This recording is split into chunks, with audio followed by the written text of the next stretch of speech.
see if they can carry that momentum into the playoffs. The Bojangles Countdown to Kickoff show is at 7 p.m. with a kick at 7:30. Tuscola is on the road for their first-round playoff matchup at High Brighton. Cowboy John Roden will be in Lenoir with the gang, and the Mountaineer Countdown to Kickoff show starts at 7. The best high school football coverage is on News Radio 570, WWNC, and ESPN Asheville.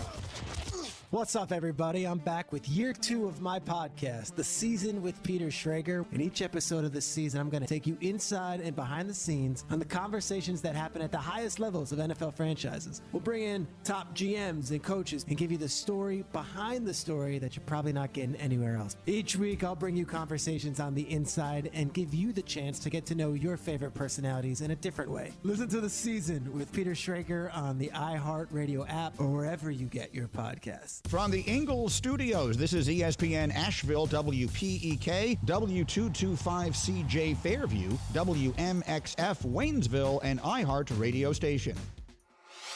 Now, your chance to win $1,000. Just enter this nationwide keyword on our website, Bills. That's Bills. Enter it now. Log on now to ESPNAVL.com. The pounding begins. The wagons are circled. Every wind is raidered. It's football time in America, and this republic has never been stronger. The Sportsocracy, Beer City's best sports talk, live from the Ingalls studio. And welcome into the Sportsocracy here on ESPN Asheville, 92.9 FM, 880 AM, and 1400. The Sportsocracy heard everywhere on the iHeartRadio app. Seen everywhere on YouTube. Go to thesportsocracy.com. Click that live video link. Subscribe to the channel. Join us in the chat. And whatever will we talk about today? Who knows? It's not like things are happening. Not much. Recapping the NFL trade deadline, we had our first coach firing late last night. Yeah, I was already asleep. I woke up this morning and had like 10 text messages of Binky Ingalls hit me one of, well, step one's done. Yep. And it took me 4 solid minutes to go, what? Oh. The first college football playoff poll is out, and Jeremy's pissed. Oh, that is the understatement of the year. I'm going to go on a tirade. We'll give you our college football playoff power rankings as well throughout the show today. Follow along at thesportsocracy.com and on the YouTube stream. Again, you can subscribe to the channel so you can join us in the chat. First things first, hey, Las Vegas Raiders, they suck less today than they did just 24 hours ago. Well, the Raiders, over the course of the last 14 hours, have gone, but wait, there's more, about 4 times. Mm-hmm. You fired Josh McDaniels, you got old Dolph Ziggler, and you got the offensive coordinator, and then now Jimmy Garoppolo's been benched. Yep. So that's a lot to unpack at one time. Is it really a lot to unpack, though? Because, I mean, we felt like Josh McDaniels should have been fired last year. Well, I mean, I feel like they couldn't do that. I feel like Rich Vitale with our first super chat of the day. Nope, that's not how that works. I'll get to it in a second. He said, this is a great day. Now I'm on the Raiders again. I feel like, Tank, you should be playing the celebration music. I know we have celebration music. We probably do. We probably do. Because if you're a Raiders fan, this is a great day. Absolutely. You just got rid of all your headaches at once. Yeah. No more. You don't have to watch Jimmy Garoppolo, or as Drew Barrymore called him, very sexy garbage, drop back and just be horrific anymore. Right.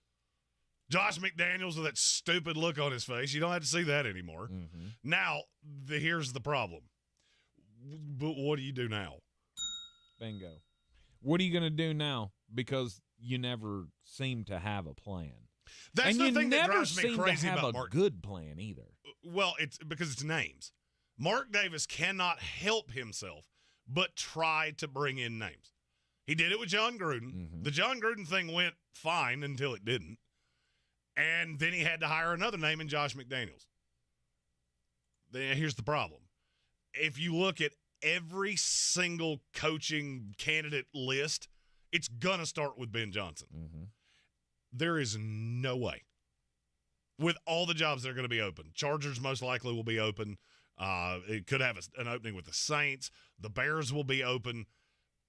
I don't think the hottest candidate is who's going to want your job, because you still got Captain Floby as your owner, and there's so much dysfunction on the high side of this. You need the most boring coach you could possibly hire. And that is why I think it has to be Rich Bisaccia. Really? I do. Really? It worked. It worked. It galvanized this roster. A lot of those guys are still here. I'm not saying they're all still here, but that's one the fan base can get behind. And instead of chasing, what's the next big name we can get? Because I'm telling you, the Lincoln Riley thing, I heard it, I laughed at it, and the more I've thought about it, the more it makes sense that that's who he's going to call. Or Jim Harbaugh. Of course he will. He will call everybody. He will offer it to every. Hell, he almost hired Jim Harbaugh already, didn't he? Didn't we have the story of Jim Harbaugh went to Las Vegas and interviewed for the job? Well, and Jim Harbaugh's interviewed for about 14 turned around jobs. and left, or whatever that was. He's interviewed for about 14 jobs. He's got none of them. Mm-hmm. But that's what I mean. I feel like that's who Mark Davis is, right? Mark Davis is the flashy owner, right? He wants to be anyway. He wants to be the flashy owner, but he's got the Dollar Tree budget. And so he's going to go out there and get a name that that he thinks will sell well. I don't know how he thought Josh McDaniels was one of those. Yeah, can we stop with Josh McDaniels, period? Well, this is it. This is two times he's been hired. Mm-hmm. 2 times he did not make it through the second year. He's the only coach in NFL history to be fired before his second campaign was up. Twice. Mm-hmm. He's the only one. He's never getting a job again. Have you heard any of the inner workings of how this happened? Because it was very strange to me at first that they didn't do this Tuesday morning. Mm-hmm. You told me that there were teams calling the Raiders yesterday as the trade deadline was closing in. There's nobody there to answer the phone. That's what was reported. Some unnamed source with another front office told ESPN, well, that makes sense why they weren't answering their phones yesterday, because we were calling at the trade deadline and nobody picked up. Wow. Excuse me? Wow. Because you had tradable pieces that you could have used. The rumor that is circulating around right now is that Mark Davis went to some of the veteran players and asked what the problem was. And it was universal. Josh McDaniels. Mm-hmm. Now, here's the part of that really bothers me. I did that story in the offseason. That there were players that were, through back channels, letting it be known that Josh McDaniels treats us like this is a college team. Mm-hmm. You've got all these stupid sayings on the wall, and McDaniels will test you on these adages of the Raiders. That's not what pro coaches do. I knew that. Mm-hmm. I knew that literally 6 months ago. Mm-hmm. It's unsettling to me that Mark Davis had to go around and ask the players yesterday. And now, I don't know that that's true. That is a report that Ian Rappaport If put it out. was, that was the final check-in. Y'all still good if we do this? Is that still the thing that's going to fix this? Are y'all going to play better if I do this? I imagine that was the tone of the conversation. And here's the thing. You say to go out and hire Rich Bisaccia. I mean, you could. You absolutely could.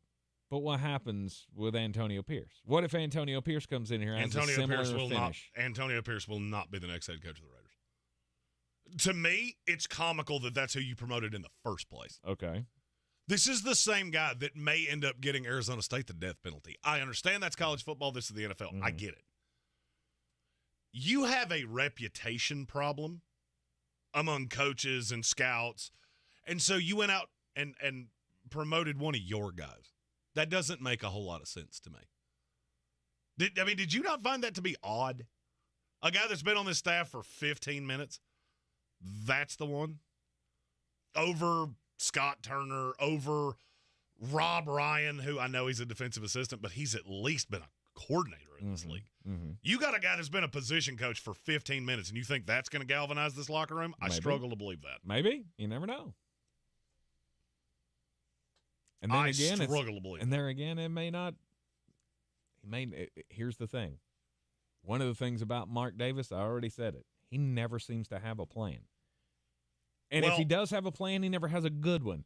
So it wouldn't shock me at all if Mark Davis just went, hey, Antonio Pierce, I remember he used to play for the Giants. That guy. That's the guy I want leading. Well, he's got that Raider mentality. He was a tough guy. Yeah. Ugh. Rich Vitale said, I thought it'd be Patrick Graham. I did too. Because Patrick Graham was a hot coordinator for several years. Well, you're severing yourself from the New England tree here with the Ziegler thing, with Patrick McDaniels Graham's thing. not a Belichick guy. Maybe he was attached though, wasn't he? No, he came from the Giants. I thought he came over from New England. No, he was the Giants' defensive coordinator. His contract lapsed when they fired Joe Judge. Oh, okay. Yeah, I don't know. And Brian Butler said exactly what it was that I was kind of hinting at here. Is he said Al Davis not letting go in his later years was the beginning of the Raiders' demise. There's no difference between Mark and Al. They're the same guy. You have the exact same problem. Is that you want to you're too loyal to your guys. Mark was too loyal to John Gruden. Nobody in the industry was hiring John Gruden, and you give him this obscene contract. Mm-hmm. And then you have egg on your face when it comes out that, not a great guy. Not a great dude. And then instead of sticking with Bisaccia, which I said at the time you shouldn't do, and now I'm going to level, I was wrong. That's who you should have hired then, because that would have made far more sense. Mm-hmm. And then you go down this New England tree, and it's a very Raider thing to have done. Yep. And now I don't know where you turn, because I don't know who has options is looking at this going, yeah, this will be fun. In the history of this franchise, they've had 4 coaches that made it to 50 games. Think about what I just said. Mm-hmm. That's 3 seasons right now. They've had 4 ever. And 3 of them were before 1995. Mm-hmm. This is just a team that's in constant turmoil. Absolutely. And you have to get this right. You have to get it right. But you're not gonna. I have no faith that History you're says gonna. that you should not have faith that they're going to get it right. No. Nothing that he has done has made this a winning team. Hell, nothing that his dad did made this a winning team after 1980-something. Outside of John Madden. Right. But, I mean, even in, like, the 80s, I mean, they had Bo. So that was, that was a marketing win. Good for you. After that, what? You've had one couple of good seasons here and there. Hit Tim Brown. You could lean on that for a while as your face of your franchise. But other than that, I don't know that I could name too many other players from that team. Howie Long. End of message, repeat the line. It's one of those franchises that's always seen as a heritage franchise of the NFL. Sure, in the early days, you had a great role. Well, I mean, and there are things that you should really like about the Raiders. There is good talent on this roster. No doubt. This is one of the best fan bases in the league. Yes. You show up and you've got more crazy people in costumes. It's always Halloween in Las Vegas. Mm-hmm. So you're going to have somebody that has that kind of mentality. You've got a really good running back. You have no quarterback. You're going with Farva for the rest of the year. Did you see the report on that one? What? Ian Rappaport asked a source with the close to the Raiders, why are you going with Aidan O'Connell now? His response, he's our best quarterback, and it's not close. Mm-hmm. The only one that thought Jimmy Garoppolo was better was Josh McDaniels. The Garoppolo thing to me has been obvious from very early in Las Vegas. It's just not working. Mm-hmm. So now I just don't know where you turn. Well, you turn to where you're turning. Like you turn to, well, we patchwork this thing until the end of the season, and then we go out and we make another disastrous hire. I just have no faith that this team is going to look at anybody and go, that guy's a culture builder. I'm going to get that guy. This all spells out to me of things went off the rails with Bill Belichick. He would make the pitch to bring in Bill Belichick to be the let's set a culture thing. It would be the dumbest thing he could possibly do. Well, and it would never happen. But what I'm saying is that's the kind of stupid move I would expect from Mark Davis, expecting that things are going to get better. Well, and this is just my opinion because I've watched it work with other franchises that have done exactly what I'm getting ready to say. You should look to the Philadelphia Eagles, the Baltimore Ravens, the Los Angeles Rams, handful of others that have drafted really well, and pluck somebody out of that front office and let them bring in their own culture. The Brad Holmes, Dan Campbell thing in Detroit is the exact model you need to follow. Mm-hmm. Go get a super elite talent evaluator. Maybe not frankly, I love Champ Kelly. I think that could easily be the right hire. He's just one of your guys, and I don't know how well that's going to sell. I've thought he should be a GM in this league for several years. But you get the high-end evaluator, and you just tell him, go get your guy. I don't need to be involved in this. I'll sign the check, and I'll sign off on it when you come to me with who you want. You find the front office guy that you believe in and build it from the top down. Dan Campbell, we thought that was the weirdest hire when Detroit did that. Now, 3 years later, it looks brilliant. And you know why? Because you stuck with him. Instead of this revolving door of we've got to change everything every 50 games, come up with a plan and stick to it. And get somebody that is a football guy and let Mark Davis and his Floby sit up in that press box with whatever smoke show he's going to bring this week. And stop letting him make decisions. He's proven he's very bad at this. Yep. So go get the evaluator, hire a staff, sink the money into the scouts. The Raiders are a notoriously cheap franchise with their scouts. And it shows. It shows. Because even Mike Mayock, who I have always valued to be a pretty good talent evaluator, came in here and couldn't do it. Mm-hmm. He was a terrible GM. Terrible. But the reason is because he doesn't have the staff. Yeah. You cannot nickel and dime in the NFL. That's the low-key thing that changed with the New York Jets and changed with the Detroit Lions. When Robert Saleh and Dan Campbell were hired, and more so when Brad Holmes and Joe Douglas were hired, the money went into the scouting department. And weird, those two teams have drafted practically better than anybody in the league for the last 3 or 4 years. And weird, the on the field is changing. It's happening a little slower with the Jets because their quarterback got hurt. Mm-hmm. But that's the model you need to take if you're the Raiders. In our YouTube chat, Josh with Snyder said he finally got the opportunity to apologize to the two of us about Jordan Love. We were right. He's awful. It's always good when somebody is willing to admit that. Josh with Snyder, I would take my hat off to you, but frankly, my hair it's wild today. Headphones get in the way of that anyway. Yeah, my hair tie popped, so now I just look like a wild bear in the woods. Takes a big man to admit when he's wrong. And that's what we're all about here. That's right. It's what we're all about here. Right. Personal growth. You're in the Sportsocracy, and this is ESPN Asheville.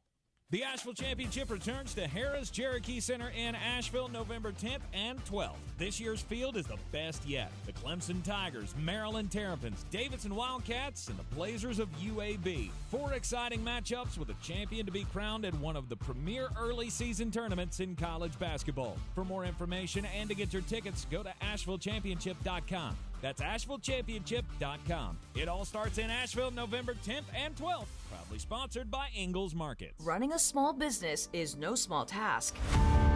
At Home Trust Bank, we work hard to prepare businesses for whatever tomorrow may bring. Your dreams are our business, and we have local experts who can help you plan for a successful future. Dependable guidance you need and service you'll appreciate. At Home Trust Bank, we take your small business banking personally. Visit your local Home Trust branch or anytime at htb.com. Member FDIC. I believe real estate isn't about properties. It's about people. I'm Clarissa Hyatt-Zach with eXp Realty, serving all of Western North Carolina. Navigating the home buying and selling journey can feel overwhelming at times, and that's why having an agent who cares about you and your needs is key. I'm a native of Western North Carolina, and I close over a home a week. I'm an expert in the market, pricing my sellers correctly to net you the most money, and working as a skilled negotiator for my buyers. Please give me a call today at 828-774-6343 to set up a complimentary market analysis. OMG, hot and crisp nacho fries are back, and there's even more fries to love now at Taco Bell. But it's now or never. Yeah, these fries covered in bold Mexican spices with nacho cheese sauce are only here for a limited time at participating U.S. Taco Bell locations for a limited time only while supplies last. It is Ryan here reminding you to check out the insane, amazing wireless offer out right now from Boost Infinite. Just pick up your phone, dial pound 250 and say Boost Infinite. You'll have the option to receive a one-time auto-dial text message from iHeartMedia. When seasonal allergies and clogged sinuses make you miserable, you want fast relief. But recently there's confusion about which cold and allergy products work and which ones don't. In fact, oral phenylephrine, a drug found in many oral decongestants in the cold and allergy aisle, is currently being evaluated by the FDA because it may be ineffective. Luckily, there's a drug-free solution called Navage that for many provides on-the-spot relief. Navage is the natural way to relieve congestion by sucking out the allergens, germs, and mucus that can make you stuffy and miserable. Nasal irrigation works, and Navage makes it quick and easy, but more than anything, it helps you breathe better. Navage uses powered suction to pull saline in one nostril, around the back of the nose, and out the other nostril. Trust drug-free Navage so you can breathe better, snore less, and feel healthier. Ask for Navage at Walmart, Walgreens, CVS, Rite Aid, Target, or find us online at Navage.com. Navage, N-A-V-A-G-E, clean nose, healthy life. Team, it's snowing again tomorrow. They're predicting 2 to 3 feet. 'Tis the overtime season for Frank snowplows. Kelly, can you take another shift? Let it snow. Quality driver applicants. Hey guys, know anybody else with a D license? Indeed can help him hire great people fast. I need Indeed. Indeed you do. We instantly connect you with quality candidates whose resumes on Indeed match your job description. Visit Indeed.com/credit and get $75 towards your first sponsored job. Terms and conditions apply. Who's gonna break the news? Who's gonna break the news? Who's gonna break the news? Who's gonna break the news? Back in the Sportsocracy on ESPN Asheville. Breaking news, Jeremy Green.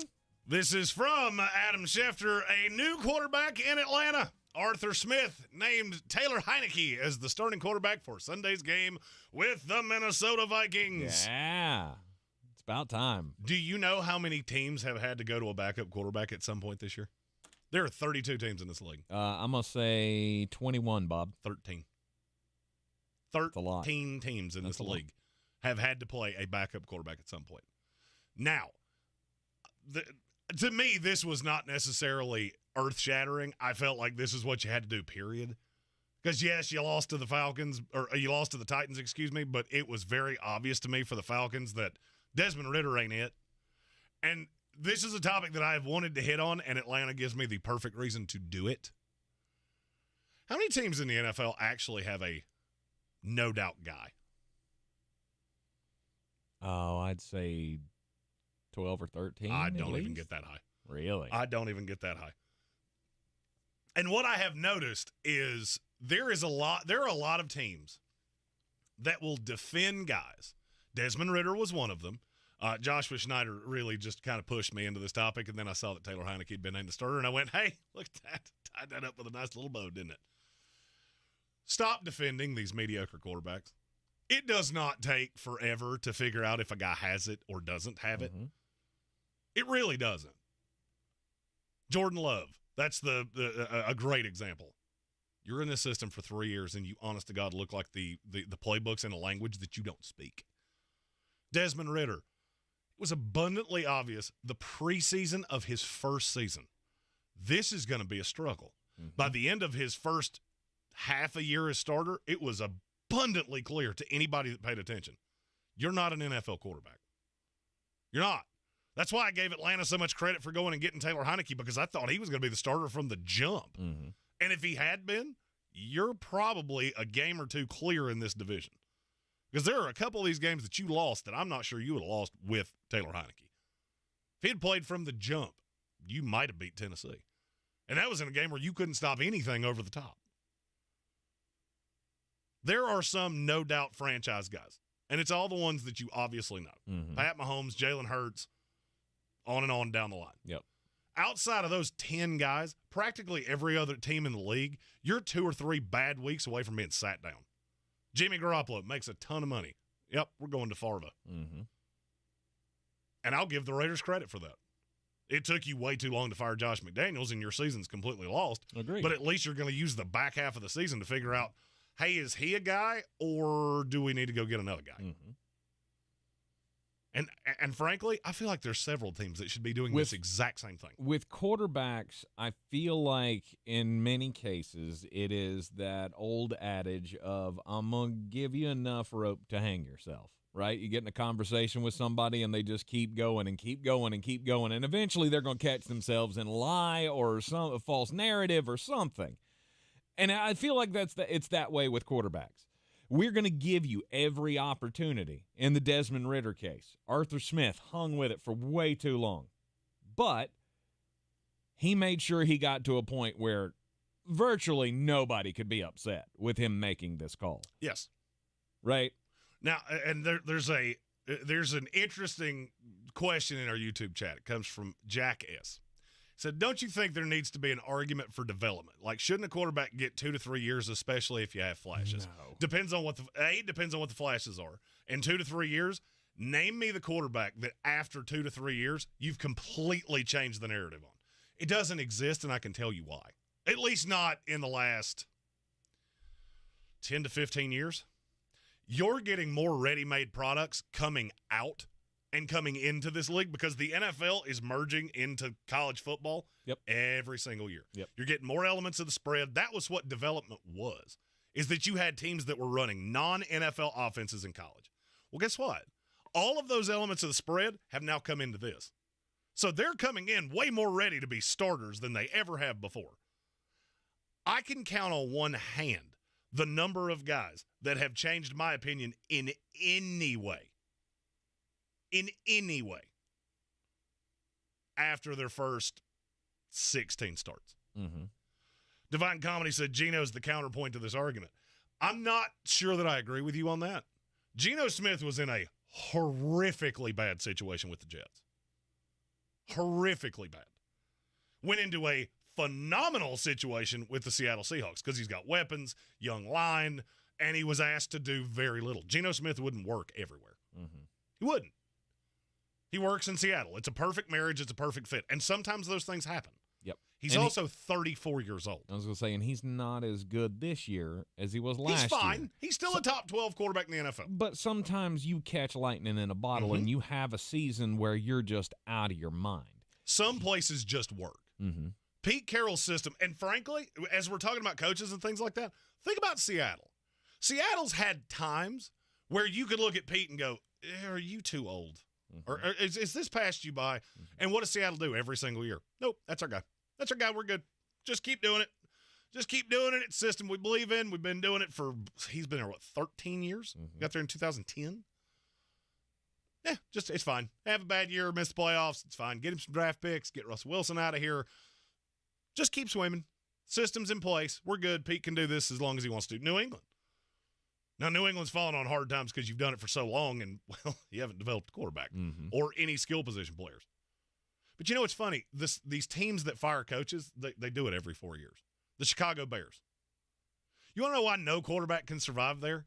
Because you're learning 2 or 3 schemes in the 4 years that you start there, and you never actually have an ability to grow. But do you ever have the plan in place? Do you ever have the system that can actually be successful? Because, I mean, yes, they change coaches, like they're changing underwear, but it's because it sucks, There right? are a series of teams in this league that are like dogs chasing cars. They see that rim, and all they want to do is bite the rubber of that tire. Mm-hmm. They have absolutely no idea what they would do with it if they caught it. I'm going to bark at it, though, and I'm going to chase that car down the sidewalk. What are you going to do when it stops? Mm-hmm. You going to run into the back of the bumper? Because that's the most likely. Or are you going to sit there and chew on the radial? That's the Chicago Bears.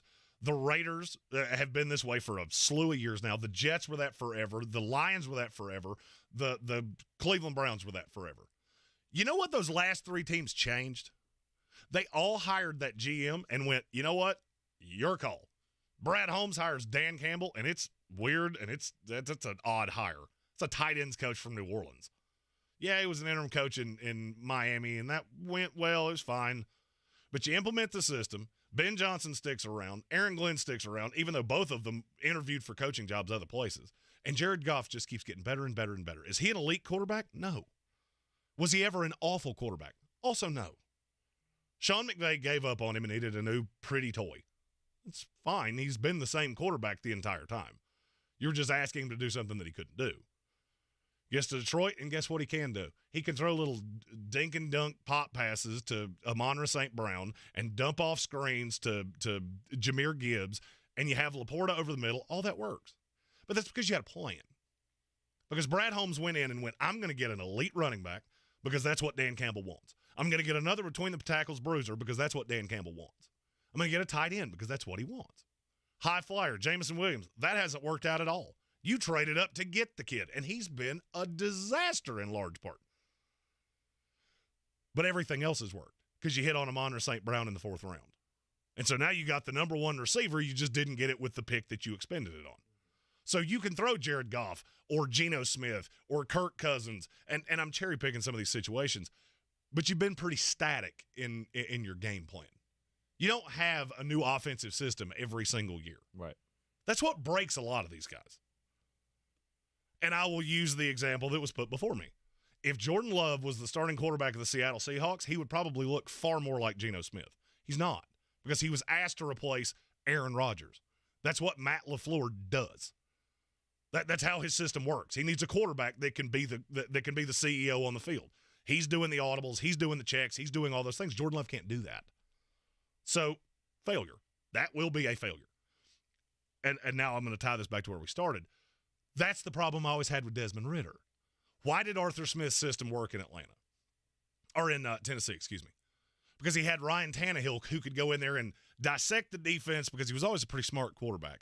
And he knew, I can hit you with the play action right here because we've been running the ball down your throat with Derrick Henry. Now I'm going to come off on that boot. I know you don't have a guy coming right there. I can get out in space. And the fact that I am an NFL quarterback, I can make a throw because I'm being put in a position to do it. Desmond Ridder never could do that. Taylor Heineke can do that. And this gives you the opportunity to be, I think, the best team in the NFC South. That's not a high bar. No. But you could not have done it with Desmond Ridder. I agree. You can go out and win a division with this guy, though. You're in the Sportsocracy. This is ESPN Asheville, 92.9 FM, 880 AM, and 1400. We have one up. I'm your huckleberry. From our buddy Armchair Commentary. Got an announcement about him starting in the 4 o'clock hour. Teams don't have time or patience anymore to develop young quarterbacks. It's trial by fire. If you don't show improvement, you're out. Mm-hmm. And that's very, very true. It's very true. Because we have way too quick a trigger with coaches. Because fans aren't patient. They're not. No. Green Bay's already calling for LaFleur's head. You're 8 games in the season. This is week 9. You've played 7 games. All the credits that he built up with Aaron Rodgers, they've dissolved in half a season. So no, patience is a virtue, and very few coaches are virtuous enough to have it. Mm-hmm. You're in the Sportsocracy. This is ESPN Asheville. This is your Exergen Temporal Scanner weather forecast on ESPN Asheville. Looks great, doesn't it? If you've been out there, though, you say to yourself, does this feel like November 1st? Absolutely not. 65 the average high. 43. I think if we're lucky with a gusty wind and sunshine, so it will feel colder this afternoon. Overnight tonight, the winds will back down and temperatures are going down. How about 20 with a clear sky? Coldest spots will be in the teens. Sunny tomorrow, 54. Friday, a little better. Sunshine, 62. Ray Stigic, the Weather Channel. This report is sponsored by Taco Bell. OMG, hot and crisp nacho fries are back, and there's even more fries to love now at Taco Bell. But it's now or never. Yeah, these fries covered in bold Mexican spices with nacho cheese sauce are only here for a limited time at participating U.S. Taco Bell locations for a limited time only, while supplies last. Boom, boom, boom, boom. Nissan has a car for every driver who wants more. More action. More fun.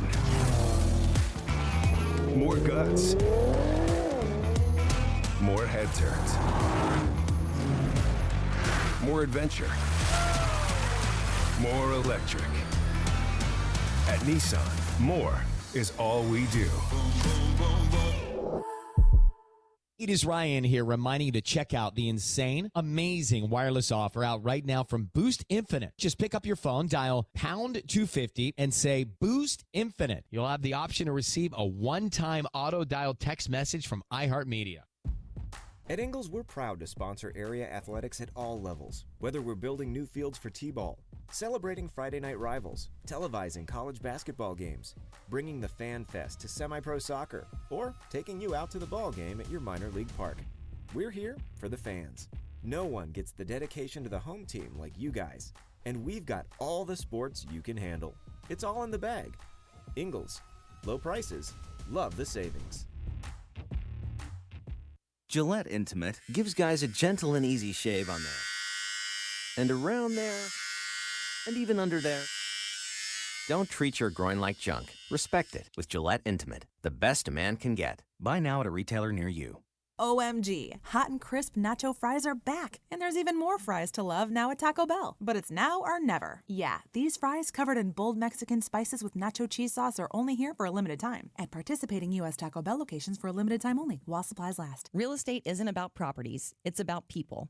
I'm Clarissa Hyatt Zach with eXp Realty, your native realtor serving all of Western North Carolina.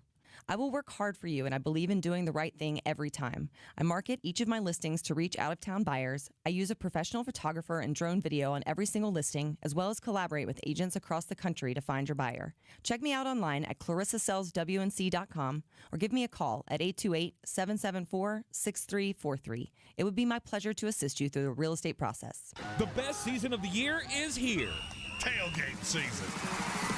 Monster Brewing presents this season's MVP. The Beast Unleashed. With 4 bold, familiar flavors. With 0 caffeine and 0 sugar. Beast Unleashed is your new pregame ritual. With white haze, mean green, peach perfect, and scary berries, there's a flavor for every fan. The Beast Unleashed. 6% alcohol by volume. Unleashed responsibly. Must be 21 or over. Beast Unleashed available at your local retailer. Boy, you must be outside your mind. The Sportsocracy. Just a bit outside. He tried the corner and missed. Back in the Sportsocracy on ESPN Asheville, and Deion Sanders back in the news. Did you see what happened at the UCLA game? I did. Somebody broke into the locker room, How allegedly. does that happen? Broke into the locker room for Colorado and apparently stole some of the players' jewelry. And cash. It wasn't all of them. It was just some of them. And there was like an Instagram social media video that came out after that had the players in the parking lot talking about how they had gotten robbed during the game. Again. They were upset. They'd been robbed. I get it. I get it. This also happened to Deion's team at Jackson State 2 years ago. Sounds like you need a little better security. I would say so. I don't know if that has to be on, well, the first one at Jackson State happened at his stadium, so that was on him. But this was at the Rose Bowl, so I don't know if it's on the Rose Bowl to provide that security for them, or if Colorado needs to have their own guys in the locker room. I don't know what security protocols are supposed to be for that, but somebody needs to be on watch. And look, if your players are going to go around with carrying all of the expensive jewelry, of course they're going to be targets. And look, Prime, you're a teacher, right? And you even do commercials that could help you in teaching your team what they can do to protect themselves. Look, I know you do medical insurance with Aflac, but there are insurance policies that you could take out on expensive jewelry. And that was one of his complaints, was that they don't have, the players don't have insurance for their jewelry. Seems like a perfect opportunity for another NIL deal. No here. doubt with Aflac. Why? I mean, Aflac, I looked, and Aflac doesn't do, like, personal property. But, I mean, you could get Progressive on with that or something. Like, I don't know. You know who you could call for that? State Farm? Call Jake? You'd call for that? HWA, because that's what she does. And she's there the you best go. in the business. There you go. You got to teach these guys about the important things in life. If you're going to carry around thousands of dollars worth of jewelry, maybe you should have a little insurance on it. And if you go ahead, sorry. I was just going to end it with he wants the NCAA to step in here and reimburse the players, and I don't feel like that's going to happen. And if you own a business, you need insurance for your business. She's literally the best in the business. There you go. HWA. There you go. That's a shameless promo.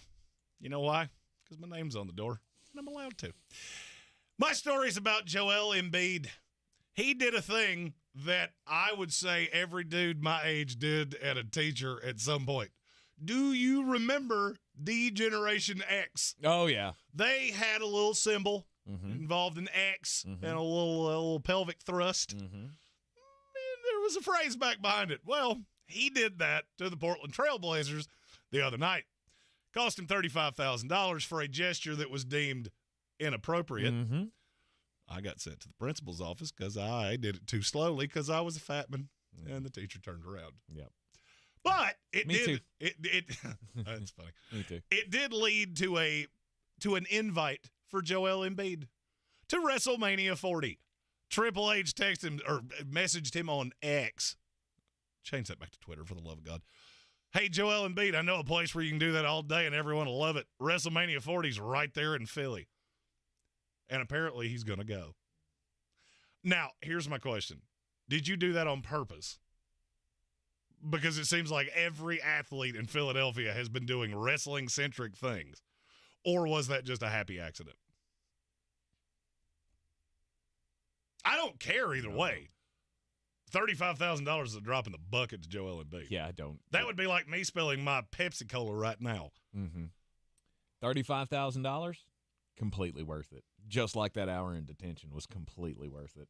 I didn't even get detention. I did. I didn't. The administration loved me. I believe that if you are a man between the ages of, let's go 42 and 35, I guarantee you did an hour in detention or at least got written up for pointing to your crotch in the vicinity of a teacher. Because that was... I did it, and I didn't get in trouble. Right. Because between the NWO and D-Generation X, we did that a lot. A lot. A lot. A lot. We had a lot of old teachers that just didn't like that a whole lot. Not a lot. Not a lot. All right. It is the Sportsocracy. And this is ESPN Asheville. NFL trade deadline was yesterday. The Washington Commanders, to me, have to be on the winners and losers scale. They have to be losers in all of this, don't they? I don't agree with you. Really? I don't agree with you. Gutting the defensive line for a couple of draft picks. That makes all the sense in the world. Well, you have to ask yourself the question, is Montez Sweat worth the money he was going to command? My answer would be no. Okay. His pass rush win rate is obnoxiously low for a guy that he's never had 10 sacks in a season, and he was going to command a big deal. Here's the thing I don't understand. How did you not get the same for Chase Young that you got for Montez Sweat? Oh, yeah, because there's only one Bears. There's only one Bears. Yeah. So, I mean, I get you took their second-round pick, which the more I've thought about that, the Chicago Bears are the biggest loser, and it's not even close. I mean, you gave up the 35th pick of the draft. You gave up another high second-round pick after you just did this a year ago. Two completely different players. I get it. But, do you not understand how the draft works? Okay, you're bad. We reward you for your badness with draft picks, but you have to stop trading them. I can't for the life of me figure out giving up a pick that high, and your reward is you get 9 games and your season's already over. So you gave up that pick. You could have overpaid him in the offseason for nothing. I can't wrap my brain around that. But now I got him in the building, so that means something, right? I got a better chance of keeping him in the building if he's already here.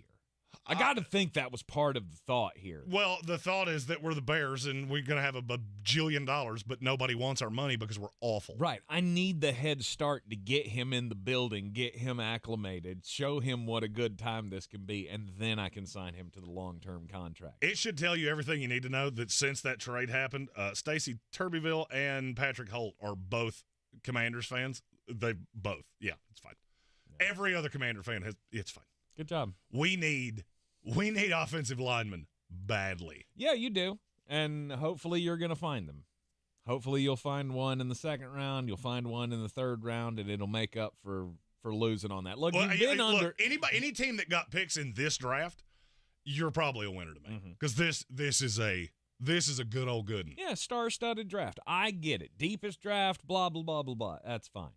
I still have to trust them to make those picks. Now, can they or won't they? I will leave that up to a discussion that'll come, in March at some point as we get ready for the draft season.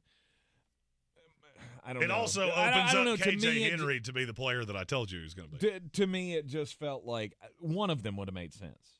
You get rid of one of them because I think I want to keep one of them and pay one of them. They obviously didn't feel the same way. They obviously didn't feel the same way. Well, I can tell you this. But I feel like this is tapping out. I made some calls about Chase Young yesterday, and I can tell you there were some teams that would not pass him medically. Kevin, the PRF, said, feel like we fleeced the Bears and got fleeced by the 49ers.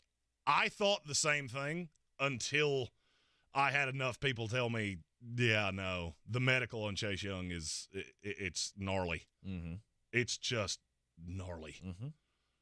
And for the number he's probably going to try to command, yeah. Well, if you didn't want to pay that guy and you get a third-round pick for moving off of him, I can't believe that you would have gotten more than a 4 or 5 as a comp pick for him, and they're planning on spending this offseason anyway, so you probably would have gotten nothing. I get it. For me, Washington was a winner. Okay. All right. Because to me, Washington looked at it and went, we have our quarterback, we have the receivers, we need an offensive line, defensive pieces. You know what? We can find defensive pieces. We've hit the things that we need to hit, and now we got to build around that, and I need bullets in the gun to do it. Mm-hmm. So the Commanders, to me, were a winner. Okay. The Chicago Bears were undeniably the biggest loser. This is an F- for you for the second straight year. Just because giving up the second-round pick doesn't make sense pay a guy. In the NFL, there are probably 20 players that I would trade a first-round pick for. There are probably 20 more I would trade a second-round pick for. Mm-hmm. And none of them would I do it for the reward of getting to overpay you. You boo-booed it with Chase Claypool. You boo-booed it with Montez Sweat.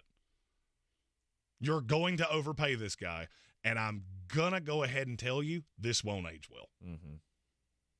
It won't. Unless he's Khalil Mack. You don't think he can be a standalone pass rusher? He never broke 10 sacks and had Deron Payne and Jonathan Allen and Chase Young around him. What do you think he's going to do with insert mediocre Bear player here?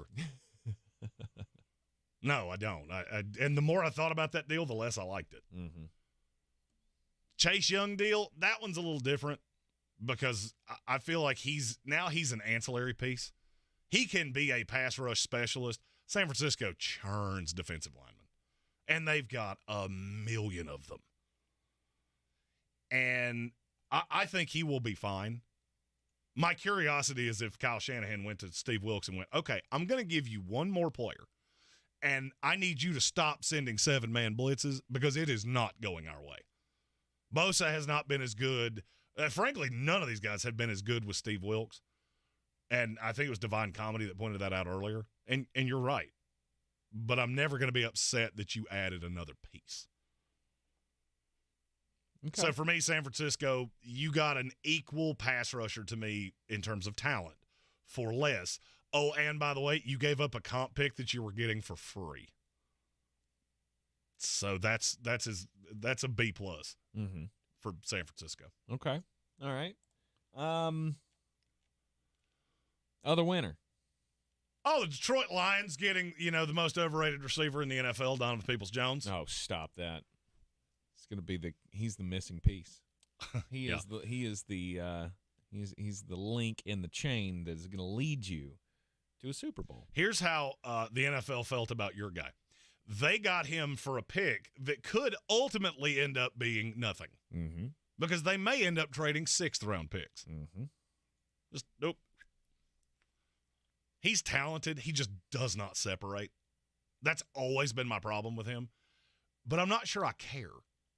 With the Lions, with the way they play offensively, I'm not sure that I care. I need a guy in the red zone because Jameson Williams is not that guy. Amon-Ra St. Brown is a really good slot receiver, but I need a contested catch guy. And that was a very low-risk flyer. Yeah. I think he's your 3. He replaces Marvin Jones, and he is an improvement over Marvin Jones. And you get a look at him for virtually nothing. Yep. The Jacksonville Jaguars. I got to give you an A. You needed an offensive lineman, you got the only one on the board, and he's pretty good. I don't really understand why he fell so out of favor in Minnesota. They went and signed Dalton, was it Dalton Risner? Yes. I believe that. I don't really get that. The film on Ezra Cleveland's pretty good, and I think he slots in as an immediate starter. Oh, and by the way, he's replacing Ben Barch, and I don't care who it was. It's an immediate upgrade. You could have told me you traded for Grover Cleveland. I'm not sure that wouldn't be an improvement over Ben Barch, and he's been dead for many, many years. Good for you. I learned books. What up? All right. Who else deserves their flowers? In terms of winners, that's probably it for me. I mean, Seattle, but we've already touched on that. Seattle going and getting Leonard Williams, that's an A plus. And that defense now is really formidable. Yep. He, to me, is a piece that ties everything together. What about the Rasul Douglas deal to Buffalo? I really would like to hear the first interaction between Josh Allen and Rasul Douglas. Do you remember the last time they played Green Bay? No. He got caught on a hot mic saying, you, a word that I can't say, suck, about 8 times, right in Rasul Douglas's face. Nice. Well, now he gets to tell him in practice every day. Doesn't do much for me. Is he better than what you had? Yes. That's the point. That is the point. That to me, it was Buffalo looked at Seattle and San Francisco and both went, y'all had holes. You addressed them. You may not have fixed them, but I'm going to do the same. I'm just dumbfounded you gave up a third-round pick for a 29-year-old corner that's not all that good and has never been all that good. He's been good this year, though, right? Well, here's what I don't understand. So Jalen Johnson, they were looking for a deal all day. From what I understand, if they could have gotten a third-round pick for Jalen Johnson, they would have done it. Why did you not just do that? Go get the actually good corner. Now, me, as a fan of the Jets who are in this division, I'm really glad you did this because I can't wait for Rasul Douglas to be lined up on Garrett Wilson. Good luck with that. He's a fine 2, but he was their 3. And giving up a 3 for that's really confusing to me. Yeah. Desperate times call for desperate measures. Well, I got the Twitter alert. The Buffalo Bills have traded for a corner, and I went, oh, shoot. Because I was very sure it was Jalen Johnson. Right. Then when it wasn't, I was happy again. Yeah. Any other losers? Just a few teams that didn't do anything. To me, the Jets have to be a loser because you could have had Ezra Cleveland for a 6th-round pick and you sat on your hands. Oh, but we signed Roger Saffold. You mean the worst offensive lineman for one of the worst offensive lines in the league last year? Yippee skippy! I'm a little shocked that your team didn't move off somebody. Yeah. No, but it's just not as common in the NFL. They're just not selling. They're Which not is selling dumb. because they think they're going to try to win. They're going to try to win with this team. I mean, there were other teams, obviously, that could have made moves that didn't. I thought for sure like the Chiefs would make another move, or I thought for sure that there would be the I don't know, the reaction, right? The reaction to the Seattle thing I thought would be a little more widespread, where the contenders would be like, okay, now we got to get hot and heavy. Joshua Snyder said Douglas has been pretty good this year. He's been better than Jair. That's because he's been on the 2.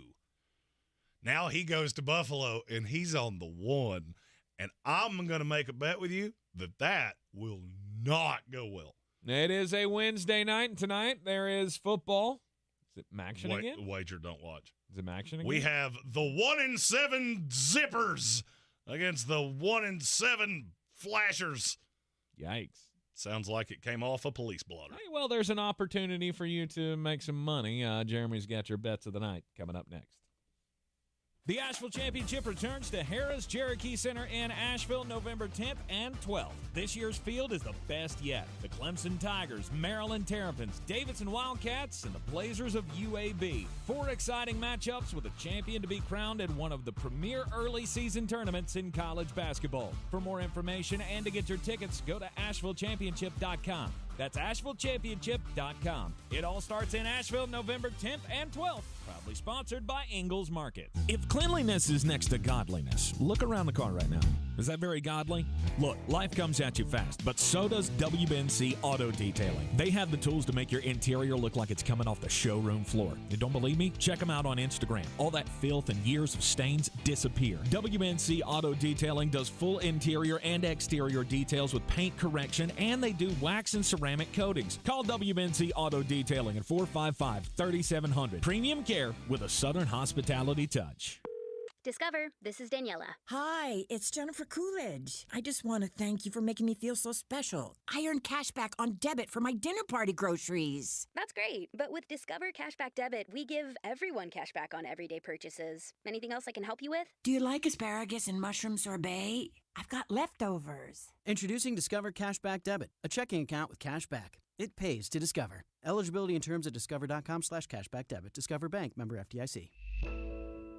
Get unlimited wireless from Boost Infinite. Infinitely better. Learn more at boostinfinite.com. Are you sick and tired of living with that constant pain in your knees and back? Joint pain doesn't just keep you from doing what you love. It affects your job, your relationships, even simple things like getting dressed. It's time to call QC Kinetics. QC Kinetics uses advanced regenerative medicine to restore and repair damaged joint tissue, giving you your life back. Hips, shoulders, elbows, they can all be treated with natural biologics from your own body. Powerful healing agents, highly concentrated. If you're tired of steroid shots that don't work, or if you're trying to avoid surgery, call QC Kinetics now to schedule your free consultation. Learn about these exciting new cutting-edge treatments for pain caused by arthritis or injury. No drugs, no pain meds, no downtime. This is an all-natural treatment that can get you lasting relief. People here are raving about the results. Call now. Appointments are available for this coming week. QC Kinetics. Call 828-333-9517. That's 828-333-9517 in Asheville and in Greenville. 828-333-9517.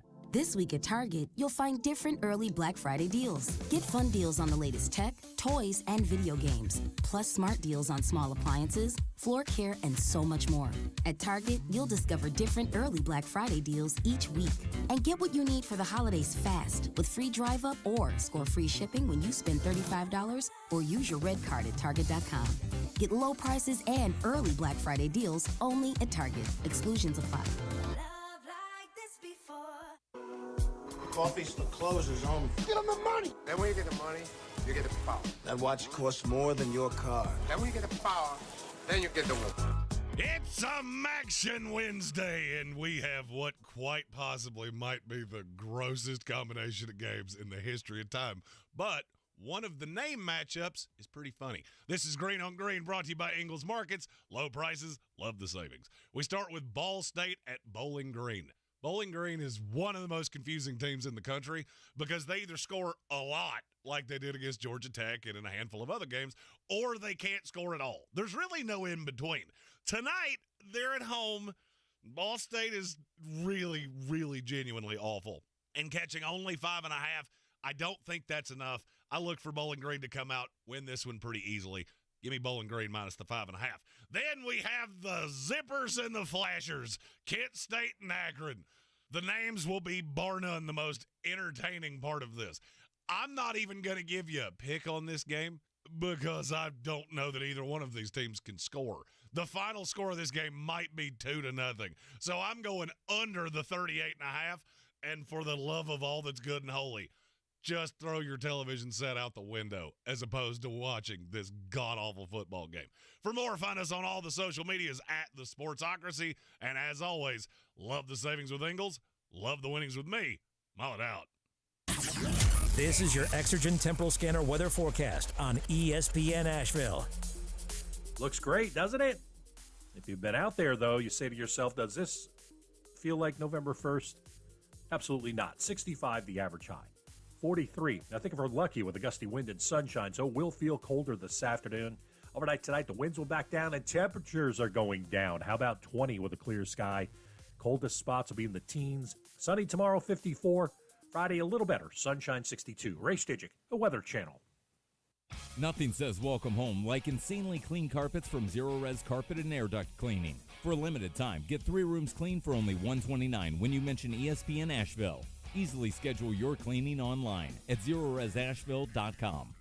When seasonal allergies and clogged sinuses make you miserable, you want fast relief. But recently there's confusion about which cold and allergy products work and which ones don't. In fact, oral phenylephrine, a drug found in many oral decongestants in the cold and allergy aisle, is currently being evaluated by the FDA because it may be ineffective. Luckily, there's a drug-free solution called Navage that for many provides on-the-spot relief. Navage is the natural way to relieve congestion by sucking out the allergens, germs, and mucus that can make you stuffy and miserable. Nasal irrigation works, and Navage makes it quick and easy, but more than anything, it helps you breathe better. Navage uses powered suction to pull saline in one nostril, around the back of the nose, and out the other nostril. Trust drug-free Navage so you can breathe better, snore less, and feel healthier. Ask for Navage at Walmart, Walgreens, CVS, Rite Aid, Target, or find us online at Navage.com. Navage, N-A-V-A-G-E, clean nose, healthy life. Some intimate parts need the gentle, easy trim of a Gillette trimmer. And some need the closeness and comfort of a Gillette Intimate Razor. While others need a Gillette Anti-Chafe Stick. Gillette Intimate, the best a man can get, down there. Buy now.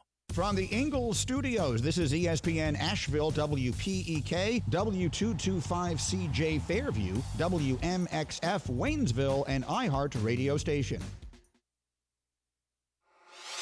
Now, your chance to win $1,000. Just enter this nationwide keyword on our website, money. That's money. Enter it now. Log on now to ESPNAVL.com. The Sportsocracy. It fires me up, man. I love it. Say it one more time. The Sportsocracy. Shake it back! Beer City's best sports talk. It is gross. Just earlier. They are mature, actually. You just have to get to know them better. Your lunchtime dose of dumbassery. Live from the Ingalls studio. It's ESPN Asheville, 92.9 FM, 880 AM, and 1400. The Sportsocracy, heard everywhere on the iHeartRadio app. You're seen everywhere on YouTube. Go to thesportsocracy.com, click the live video link, subscribe to the channel so that you can join us in the chat. Eliciting misspelled death threats since 2020. Let's go. At least me. You don't seem to ever get those. I do not. People like me as I'm affable. Well, here's the thing. I just tell the truth. Facts don't care about your feelings.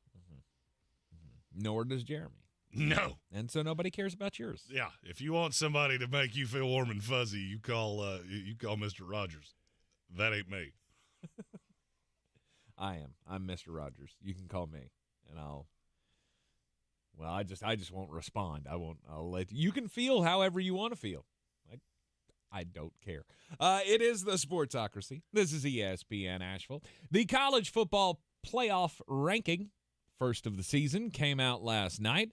Jeremy, none too happy about it. The number one. Because the rankings are insane. The number one team in the country, as I expected would be, was the team with the best resume so far on this season. The team with the 2 best wins, the Ohio State Buckeyes. Mm-hmm. And that's totally fine. Yep. I'm 100% fine with Ohio State being 1. I get it. You have a legit resume with wins over Notre Dame and Penn State. Mm-hmm. It's from there that I have just a big old whale of a problem. Well, from there you have two-time defending champion Georgia at Nobody number cares 2. that you're two-time defending champion. This is about this year. And then you have two-time defending Big Ten champion and college football playoff participant Michigan at number 3. Okay. So I'm good with Ohio State 1. And then Florida State at 4. Do I think Ohio State's the best team in the country? No, I don't. That will find a way to sort its way out. Yes. So having them at 1 means that you're ranking these teams based on the resume, right? You would think. Okay, so what exactly are the resume-building wins for the Georgia Bulldogs? Am I real stoked that they beat the 2-6 South Carolina Gamecocks? Oh, how about the 4-4 Auburn Tigers? Oh, you beat Kentucky? Awesome. They're 5-3. That's your best win, and it ain't close. Mm-hmm. That's insane. Then your explanation on it, which I'll allow you to explain because I can't do it without saying a bunch of words that rhyme with. Right. You got Georgia, who is, of course, 8-0, along with Michigan, who's 8-0. Georgia has played the 100th toughest schedule on the season. And that's better than Michigan's. Michigan has played the 101th. That would be 111 for those of you that speak English. Because Tank didn't. It was 111th. They have the 111st schedule. There you go. And then Florida State coming in at 4, which obviously they're much better and they have the better win. Here's the explanation that has been given. It's the only explanation that I've heard that makes any kind of sense. It makes no sense. Yeah, I mean it does. It makes sense, but Jeremy refuses to believe it because it's dumb. It's not dumb. It's not dumb. You have two teams that have been here before, and they have a chance to prove more over the rest of the season than you do because their schedules are tougher. Okay, so what you just said, let me dumb down what you just said. So Georgia and Michigan are 2 and 3 because they have the possibility of doing more impressive things. Yes. Then why don't you reward them when they do it? That would be like hiring a 8-time felon because, well, he has the possibility to not be a complete dumpster fire. Or he could rob you blind. That's the stupidest thing I've ever heard in my life. Mm-hmm. So we're going to reward you because you could do better things in the future. Meanwhile, we're going to completely disregard what they've done and already done. That's dumb. That's real dumb. That's super dumb. And if I'm Florida State, cool. I'm going to play roast beef tech and 3 schools for the blind and a culinary school moving forward. Just like your Bulldogs do, just like Michigan did. Mm-hmm. That LSU game, that doesn't matter. All we got to do is go undefeated. So our reputation matters? Awesome. We won't play anybody of any repute for the next 10 years. Yep. And hope to God that the conference carries you. And now here's where this is where you have 100% screwed yourself if you're the CFP. Now you have an undefeated Florida State that you basically said you don't respect what they've already done and you don't respect what they can do in the future. Mm-hmm. You got 2 Pac-12 teams, one of which has a loss to Washington, one of which has no loss. What do you do if Washington wins out? What do you do if Washington wins out? And you have Washington and Florida State who are both 8-0. Mm-hmm. You've come out and said that what the Big Ten has done is more impressive. So they're more impressive. So you're telling me you're going to hold out Michigan if they lose to Ohio State? That's what you're saying here. Probably, yeah. We'll kick out the loser of that game. I will go a step further here. You better hope somebody loses a game that they're not supposed to, because I already see how this is going to end, and it's with Florida State not being in the playoff. Mm-hmm. Undefeated ACC champion not in the playoff. Mm-hmm. Because you painted yourself in a corner. Michigan is more impressive right now. Ohio State is more impressive right now. They lose a game to a team that you let in, and you will let them in over Florida State. That's what this ranking told me. And that's dumb. It's dumb. This never should have gone any other way than Ohio State 1, Florida State 2, Georgia 3, Michigan 4, Washington, Oregon 5 and 6. Mm-hmm. You got everything right until it mattered. And you screwed this up sideways. It doesn't matter, though. It does matter. I disagree. It does matter because, and you're using rational thought. Yes, I am. The CFP is obviously not doing that. You're justifying putting somebody ahead of somebody for what they might do in the next month. Mm-hmm. So what they've done in the last 2 months means nothing to you. Not necessarily. Well, that's what you said, is that we put Michigan and Georgia ahead of them because they have better opportunities moving forward. That is the dumbest, most circular logic I've ever heard in my life. Mm-hmm. It is completely asinine. And now you've painted yourself into a problem. Yeah, I don't think you have. Because I honestly don't believe You're that telling there's me Ohio going to State be a fans are path. not going to lose their mind when they lose to Michigan. Let them. And they don't get in. Let them. But you did it. They've done it before. You did. They did it last year. They did it the year before, didn't they? And the worst side of this will be if Michigan loses to Ohio State. Because they are clearly one of the 4 best teams in the country. Mm-hmm. They lose to Ohio State, I don't think you can put them in. No, you can't. Not when there's 4 undefeated teams. I mean, if that's the way that this pans out, sorry about your luck, but you get a loss and you're out. You've just set yourself up here for a great potential failure. Mm-hmm. Now, I don't think it matters because I think Florida State's going to go 13-0, and I mean they don't have another game on the schedule that they can. No team they have left can beat them if they don't beat themselves. Right. You take care of business, you're fine. You have nothing to worry about. You're solidly in the 4 spot, and I don't think you're going to move out of that spot. Chances are you're going to go up in the rankings after Michigan and Ohio State sort themselves out. Because Georgia will go to 1, or Michigan, the winner of that game will go to 1. The other one falls out of the top 4. Washington comes back in, and it's like it never happened. It's just, I get what you're saying. It doesn't really make sense to rank them this way. The logic is stupid. But it doesn't matter because next week it could all change. Oh, it's not going to change next week. It could. Do you know who these teams play this week? Florida State plays Pittsburgh. Yeah, I don't think that changes anything. Mm-hmm. Georgia plays Missouri, which would actually be a good win. That will definitely change things. And I would have no problem with you being next week. Mm-hmm. No qualm with that. You beat Missouri in your house. You cover the number. You're as impressive as you were against Florida. All right. Now you have a win that is of the ilk of what Florida State has done, of what Ohio State has done. Mm-hmm. But to do it beforehand because you play them is insane. Yeah. It's why move them now. We know they're going to be there anyway. Yeah, Michigan gets 2-6 Purdue. Oregon gets 3-5 Cal. Now, here's my other question, and this was the first thought that I had. Mm-hmm. What happens if Washington beats USC at USC? You have them 5. Yeah. You're telling me that's not an impressive win? They don't leapfrog Florida State? Because I'll say they do. You beat a 7-2 USC team in their house, you almost have to put Washington ahead of Florida State. Maybe. With the way you rank this. I'm not saying it's the way it should be. I'm saying it's the way it's probably going to be next week. It depends on how good they look doing it, honestly. Because they haven't looked good the last 2 weeks. And I have a feeling that might be the only reason that they're behind Florida State in the first place. That was another part of this. Okay, so wins matter so much. You put Ohio State 1, who has at no point looked like the best team in the country because of the resume. Washington has the best win on the board, and they're 5. Mm-hmm. Make that make sense to me. It's because of the last 2 weeks. It's the only explanation. And the only explanation for putting Georgia – look, I'm with you. And you've got Georgia ahead. All right, so it's the last 2 weeks says they haven't looked good.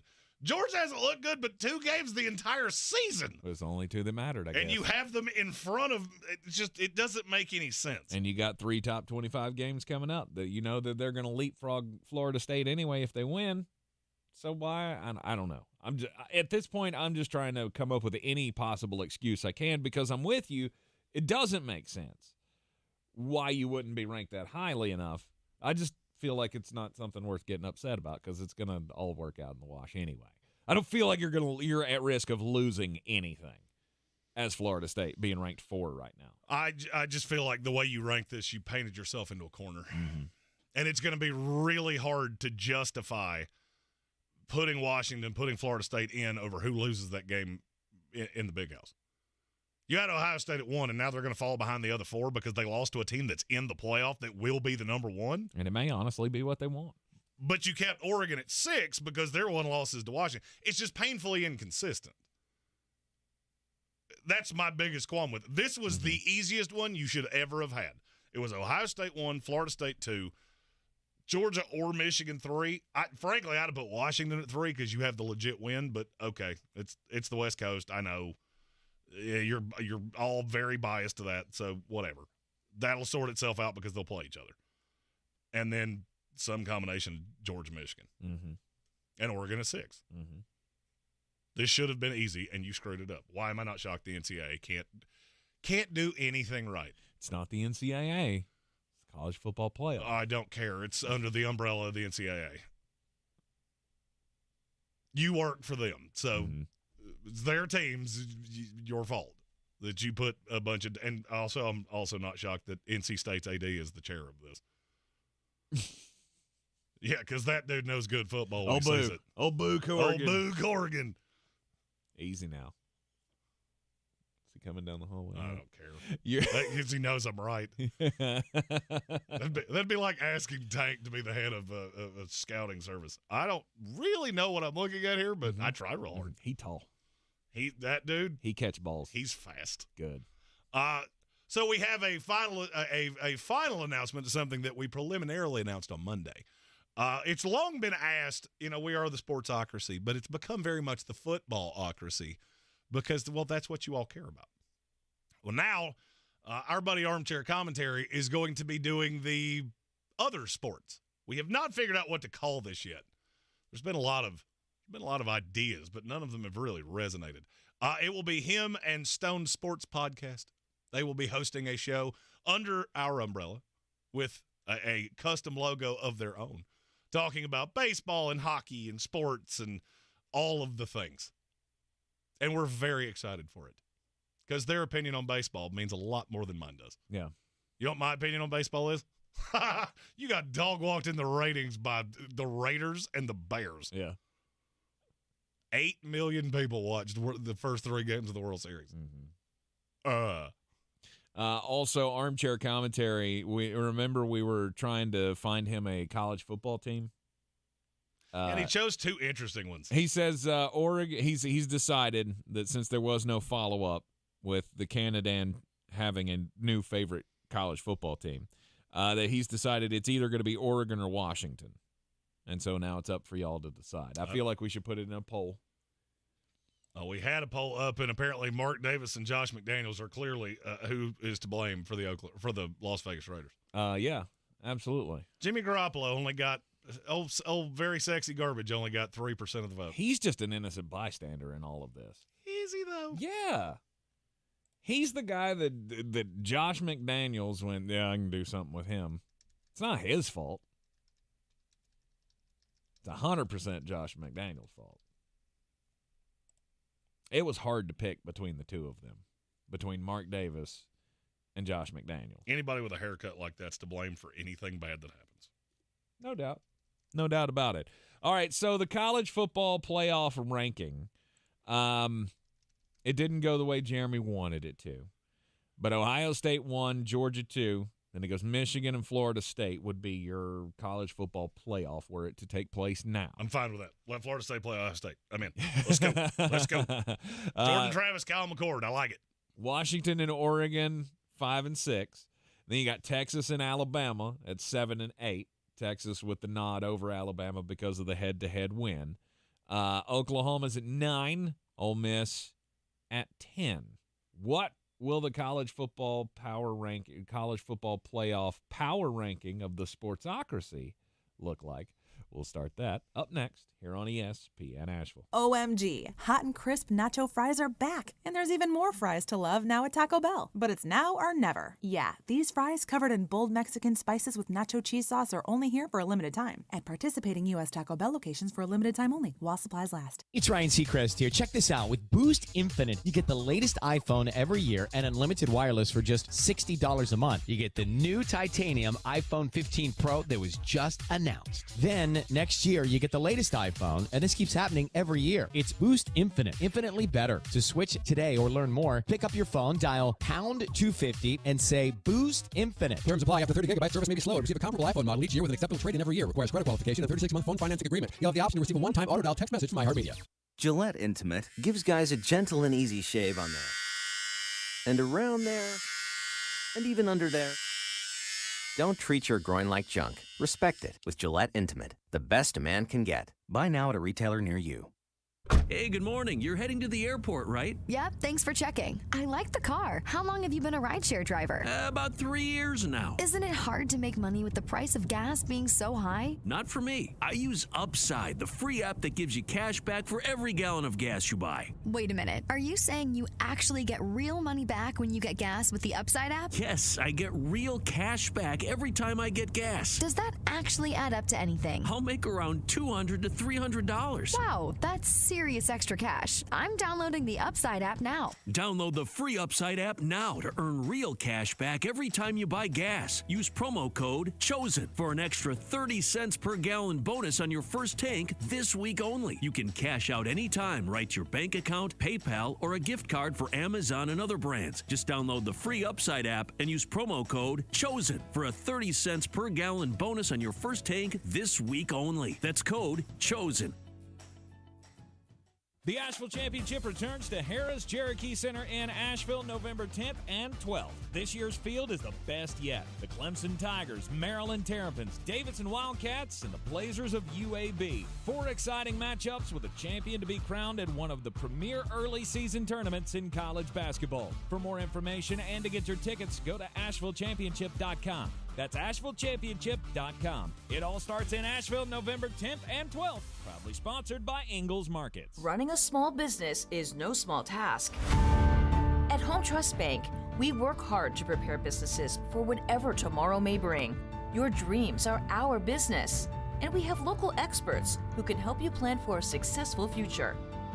Dependable guidance you need and service you'll appreciate.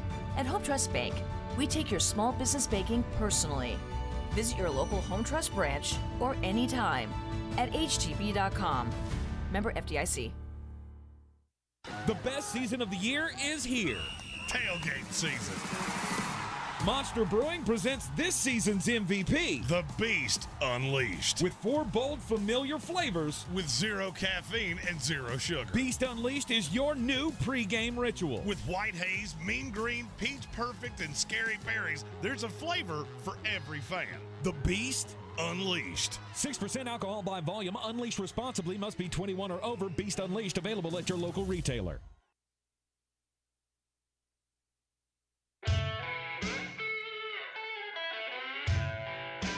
The Sportsocracy. Pull up your pants, take off the bra, and be a man. It is the Sportsocracy on ESPN Asheville. College football playoff power ranking time. So after the committee screwed it up last night, our power ranking begins at number 1, sticking with the Michigan Wolverines. I am. Okay. I'm here for now the what feels like 100th week in a row saying, is any team going to play Michigan and not give up 30 points and score double digits? Minnesota scored 10 points. They didn't mean to. Mm-hmm. And until a team can do it, I will not change. Michigan is the best team in the country. Yep. I agree with you. They haven't played anybody, but the eye test tells me that you're not just beating teams, you're beating teams to death. Mm-hmm. You are embarrassing teams. And you've got 2, one at Penn State and one against Ohio State to impress, and I think you will. Mm-hmm. Number 2. The Florida State Seminoles. You're also beating teams to death. Yes, same as last week, and it continues to look good week after week. I have to ask you this question just because I'm really curious. If you had a Heisman vote right now, who would it be for? Who would you give the Heisman to right now? There's not really a consensus on this, just so we're clear. I've bounced back and forth, and it was Michael Penix 2 weeks ago. Like, he took it over, and then the last 2 weeks have been so bad that I think it's got to be Jordan. He's at plus 800 right now. I would think Jordan Travis has to be the one. There are 6 guys under plus 1,000. Michael Penix Jr. is still the favorite at plus 280. J.J. McCarthy's right behind him at plus 300. Jaden Daniels is at plus 400. Somebody was asking me if there was any chance he would get into this discussion, and I thought, no. But the stat line is really, really good. Right. And he's played his way into the discussion. I don't think he can win it, but I also don't really see a path that he's not going to be on the stage. He's thrown for 2,500 yards and 25 touchdowns. I mean, he deserves his to be QBR's a 90. That's crazy. That's insane. He's been phenomenal, but I struggle to believe that a guy with 2 losses that's not relevant to the national title picture is going to win. It'll depend on how good those stats look. I mean, I think back to Lamar. Lamar was the last one that won one without being in the national championship picture. And his stats were so crazy that year that you couldn't deny it. So maybe Jaden Daniels will be in that scenario. Because when you don't have a dominant star player on the star team, right, is JJ going to get all the flowers for Michigan? Yes. You think so? Oh, God, yeah. Literally, Blake Corum is the next highest on Michigan, and he's at plus 10,000. Mm-hmm. But what I'm saying is he getting enough votes? Does he get enough of the public or the voters behind him? The problem for J.J. McCarthy is I think you're going to lose. So the dirty little secret of the Heisman has always been you have to be able to monopolize a part of the country. West Coast voters, the reason that I'm a little skeptical on Penix is I feel like you're going to be split with Bo Nix. Mm-hmm. McCarthy is going to be split to a certain point with Marvin Harrison Jr. Jordan Travis probably gets all of the South. And that makes me think in terms of the odds, if I was going to wager it now, I would go Jordan Travis. Mm-hmm. I have Jordan Travis at a markedly higher number, so I don't have to do any of that. Right. But I will be intrigued. If he goes in and just boat races Miami and boat races Florida, and they walk away with the ACC, I think he will be on the stage, and he should be. Mm-hmm. The thing that kills him is that the stat line doesn't look all that impressive. But if you watch the games, that is the slipperiest quarterback I've ever seen in my life. I've never seen a guy that can just completely turn his back to the line and still find some way to escape. Right. And he does it constantly. Okay. Number 3? Georgia. I don't want it to be Georgia, but it is. You're starting to look impressive. Mm-hmm. And you got a 3-week stretch here where you could impress to a point to get into that 1-2 discussion. It was never close. You need to beat the sin out of Missouri, though. Yeah, it was never close with Florida. I don't know that we're going to. You embarrassed Florida. You struggle. They struggled last year in this game with Missouri, and I get what you did last year doesn't really matter, but I mean, there's a path to it. That's a good Missouri team. That's a good football team. You should win, but I don't know if you can make. Well, you're a 15.5-point favorite. 43-20 was a beatdown, and it wasn't that close. No, if you watched it, that score felt light. Yeah, no, it really wasn't ever close. And it was the offense was moving the ball without Brock Bowers, which is exactly what you wanted to see. Dejon Edwards, he's a dude. He's going to be just fine. We've criticized that running game all year long, but I think he's starting to come around to be a reliable piece. And that defense is scary. I get Florida's not good, but that defense is mean. Mm-hmm. And they're going to hurt people's feelings. Continue to do so anyway. They've been doing it for 2 years. They're going to continue to do it. And then Ohio State at 4? Nope. No? Washington at 4. Really? Eye test tells me Ohio State's not as – and look, you get the chance.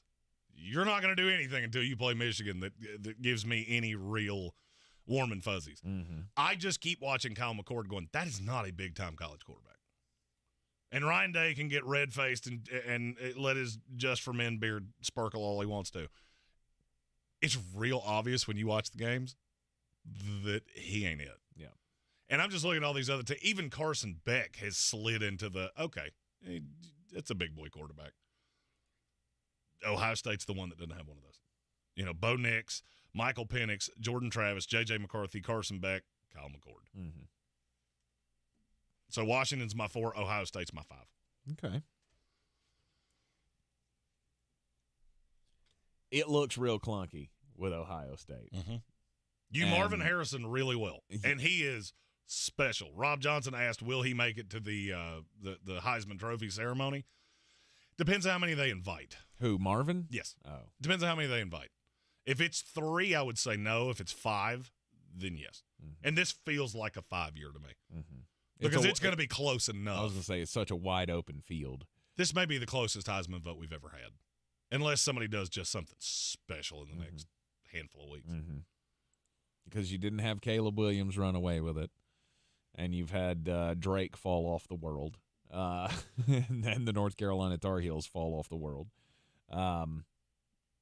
It is a wide open competition. All right, there's your top 5. Michigan, Florida State, Georgia at 3, Washington at 4, Ohio State at 5. And there are only 5 more teams that are even worth ranking. Okay. We don't have to go to 13 anymore. Okay. Because there's only a handful of teams that could still make it. Mm-hmm. Oregon is very clearly the 6. And I would like to have them higher, but they have a loss. They have been really impressive. And like I said a few days ago, they're the one-loss team that I look at and go, you still have a shot at this. You control your own destiny. You went out, you probably make it. Yep. And then from there, they're all just broken toys. I would have Texas at 7. They did look impressive, but it was against BYU. But it was a backup quarterback. I understand that. I was just saying that. Without Quinn Ewers, I still think you have a bit of a problem. Mm-hmm. But I like him better than most others do. Mm-hmm. And after Texas? This is where it gets hard for me because I want to put Notre Dame in right here. Over Bama. Are you really impressed by anything Alabama does? They just win. They win, but everybody lost their mind about Tennessee. I don't believe in Tennessee. I don't think that's a very good team. Mm-hmm. And you were down, 20-7 or something like that? Mm-hmm. You come back in the second half because they were terrible defensively and they couldn't score. I just look at Alabama and go, yeah, you have a date coming with Georgia, and it's not going to go your way. Them and LSU, hardest game I've had to pick all year. That is the hardest pick I've had this entire season. Mm-hmm. And I still haven't made it. Still haven't. That probably will come down to Friday morning. Will it sway you? I mean, they beat LSU this week. Is it going to sway you? No. Not at all? They're in that same boat as Ohio State. If you hold serve, you're going to stay right here about 8, in that 8 range. And then if you beat Georgia, now we have a discussion to have. Mm-hmm. But they don't pass the eye test either. Jalen Milroe is not a good quarterback. He can hit wide open receivers. If you can cover his guys, game over. All right, so you're going Notre Dame at 8. I want to. I'm not going. I've got Alabama at 8. I'm going Notre Dame 9. Okay. I think Notre Dame's probably the 8th best team in the country. And then I go Ole Miss at 10. Oklahoma wasn't impressive to me when they were undefeated. They're certainly not impressive to me now. After you got beat by a backup quarterback. Mm-hmm. Enjoy the Camping World Bowl. I'm sure they'll be happy to have you. Or the Cheez-It Bowl or wherever you end up. Yeah. One game that I guarantee you I won't watch. I hope they have to go to the Music City Bowl. They would need to lose again. The Big 12 still has a lot of bowl tie-ins, and I will give you $1 if you can tell me who's second in the Big 12 right now. Kansas State. No. Kansas State's – they're in a 5-way tie for first. But they are 5th. They lose every tiebreaker somehow. Yeah. Iowa State is the right call. Nice. Oklahoma State's right behind that. Mm-hmm.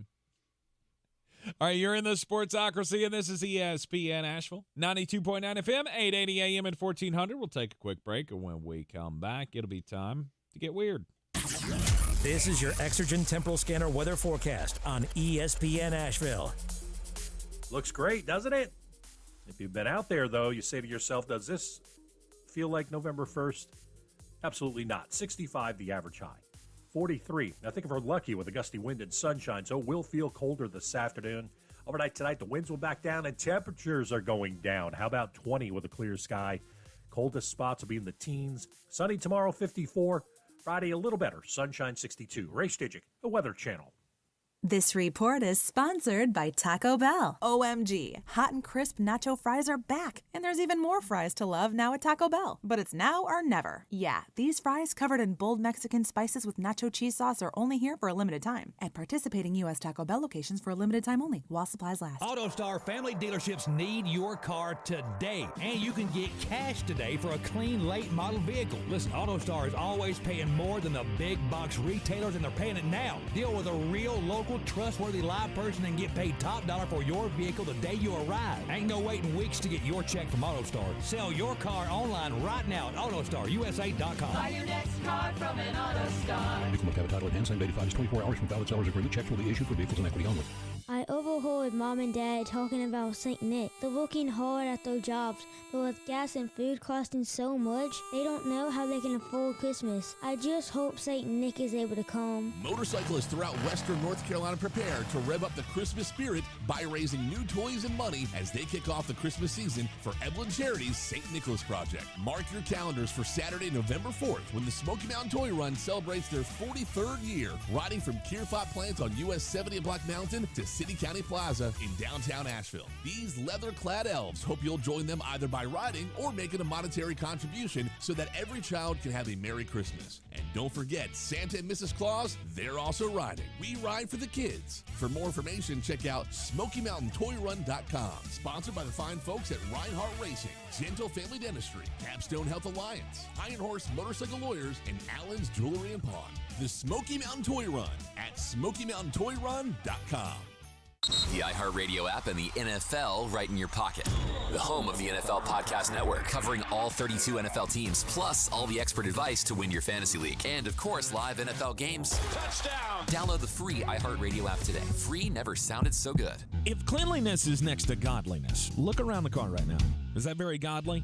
Look, life comes at you fast, but so does WBNC Auto Detailing. They have the tools to make your interior look like it's coming off the showroom floor. You don't believe me? Check them out on Instagram. All that filth and years of stains disappear. WBNC Auto Detailing does full interior and exterior details with paint correction, and they do wax and ceramic coatings. Call WBNC Auto Detailing at 455-3700. Premium care with a Southern hospitality touch. Running a small business is no small task. At Home Trust Bank, we work hard to prepare businesses for whatever tomorrow may bring. Your dreams are our business, and we have local experts who can help you plan for a successful future. Dependable guidance you need, and service you'll appreciate. At Home Trust Bank, we take your small business banking personally. Visit your local Home Trust branch or anytime at htb.com. Member FDIC. On the weird scale, there's Vegas, there's Florida, and there's Asheville. Let's get weird, Asheville. Back in the Sportsocracy on ESPN Asheville. Jeremy, you like weird things on television, don't you? You like not namely. I'm more of I watch almost exclusively sports and true crime. Do you ever get hooked into the reality shows, into like the sober reality? Remember when they did those with the celebrities and they took them to Dr. Drew and made them live in the house together? Yeah, wasn't Gary Busey on one of those? Yeah. Gary Busey was on one of those, and Vern Troyer from the Austin Powers movies, and China was on one from the WWE. Yeah, I'm not going to say I never watched it. Yeah. Because basically anything that you get Gary Busey uncensored, I'm probably going to watch it. No, reality TV kind of lost me when we had a dating show, and the prize was Flavor Flav. That's when I went, nope, we've done too many of these. Flavor of Love. My wife watched that show. I was not a fan. They all had nicknames. I remember that. Yeah.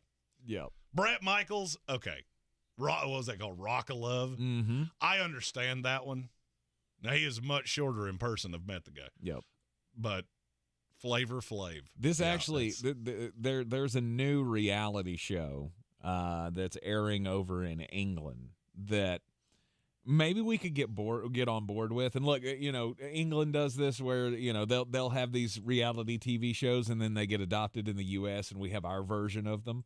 Maybe we should do this. The TV show's name is Banged Up, which is kind of questionable. I'm really lost as to where you're headed. It's kind of a questionable name for me for a reality TV series where you take celebrities and put them in prison. Yeah, that's not good. I don't want that as the name of the show. Although, if My Story had a reality show, you could also call it Banged Up.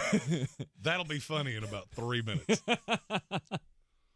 There's a new series called Banged Up, and apparently this just premiered on the UK television. They have all of these UK celebrities. I don't know any of them, so I'm not giving you any names except for one. This guy's name is Johnny Mercer, and he used to be the Minister for Veterans Affairs. So he's a politician from the UK.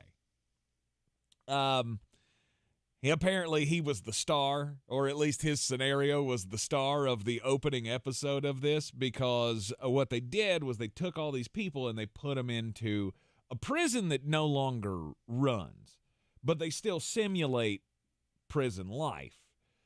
And they put them in these cells with actual cons. So the guy that he's in prison with, the guy that he's his cellmate.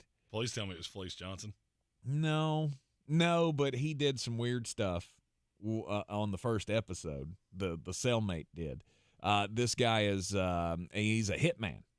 He is a contract killer that is serving a sentence here. And in the first episode, he was on the toilet, and it's right after entry, so he was carrying stuff in the old prison wallet.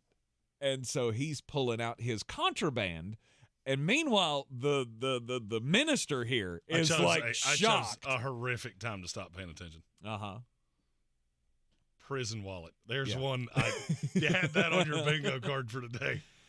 Anyway, he pulls a bunch of cigarettes out of the old wallet, and then lines them up and goes, "Okay, these are ready to smoke now." And the minister, they're sitting back smoking keister cigarettes on the opening episode. And he's like, the guy, he takes the cigarette and he puts it like close to his face and he stares at it really long. And he's like, I don't know if I want to do this or not. And then he finally puts it in his mouth, and the guy goes, I need a lighter. And he goes, oh, I got you. And he reaches out and grabs the lighter. Yep. That's kind of I think we should do that, though. Well, I think we should put... It's like a show that I've heard that's been pitched here in America, which is we put Joe Biden in his office, we wait 5 minutes, and then we ask him where he is. True international effort to pressure. My story is about Marcus Jordan and Larsa Pippen. I told you 3 minutes. That would be funny. Banged up. They appeared on Pablo Torre's podcast, and Marcus had a very strange proclamation about their potential nuptials. If you don't know, Larsa Pippen is the ex-wife of former Chicago Bull Scottie Pippen. She's now dating Marcus Jordan, the son of Michael Jordan. They're not actually engaged, but they keep talking about a wedding. So they go on this podcast, and somehow the question of Marcus's best man comes up. And he says that he would like his father to be his best man because that follows with tradition. His exact quote was, I was the best man at my dad's wedding, and I was the best man at my brother's wedding. Obviously, we'll keep that tradition going is my thoughts about it. That's a reality show. Mm-hmm. You want a reality show that we could get behind? This one. Just Michael Jordan in a room explaining his thoughts on his day-to-day life at this point. We're definitely going to need some Scotty drama in there, though. Well, Scotty I don't think Scotty's invited to the wedding. No, he wouldn't. Although that would be. But phenomenal. I'm saying if we're putting it on television, like we gotta get Scotty involved somehow. Scotty gets an invite from a friend of a friend, shows up to make that awkward. Oh yeah, there's a show in there. Most definitely. It's better than the one you were detailing. No, that could be huge. Could you imagine? We could get so many eyeballs on a show that just puts like dumb American celebrities in jail with actual convicted felons. Okay, so I got an idea. What if we did that but we had the jail on a remote island, and then we just left him there. I'm thinking we could get 4 Kardashians, both the Pauls, anybody whose official title starts with TikTok influencer, and then we just, leave them there. Imagine the prison cell fights that we could put Logan Paul in. This is another show I feel like Gary Busey would be perfect for. We put Gary Busey in jail, and he's talking to his cellmate about buttered sausage. Get it out of my face. What's it doing? No, Gary Busey runs the infirmary. And then when Logan Paul gets a broken face, Gary Busey pulls off from The Rock or Roman Reigns or whoever the hell we decide to put him in that fight against. Gary Busey pulls off the bionic part of his skull and just goes, "You want to fight? I'll fight with you."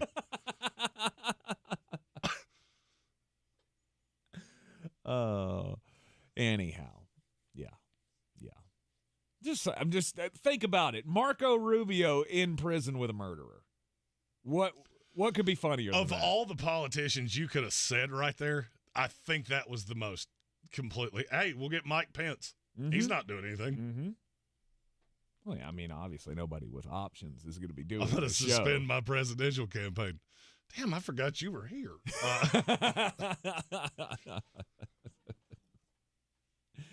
Anyhow, it is the Sportsocracy. It's the ESPN Asheville, 92.9 FM, 880 AM, and 1400. The Sir Timothy said we could get Alex Baldwin in that show for legit reasons. No doubt. You know, you guys in the chat, you've just been awesome today. Somebody picked up on my Fleece Johnson reference. It's a good day. He's a warrior. What do you want? Let that be known. The churn around the Chicago Bears continues. Did you mention this earlier when we were talking about Chicago? That No. The running backs coach, David Walker. They're doing some weird stuff in Chicago. Has now been fired. A source told ESPN that Walker's dismissal was because of his behavior in the workplace. He had been previously reprimanded by the Bears Human Resources Department for workplace conduct, according to a source, and a second such instance led to his firing. Of course, this comes after the other one that was mysterious circumstances. Mysterious circumstances, right. The guy left the FBI came in and looked at his office, and then they didn't. Yeah. No, nobody did that. And then Chicago went, hey, if we don't talk about this for like 5 days, it'll go away. And it did. And it did. We all forgot until about this it. happened. Right. And now you've got another coach here. I'm just trying to figure out, what could you possibly be doing in the office that is so abhorrent? You know the answer to that.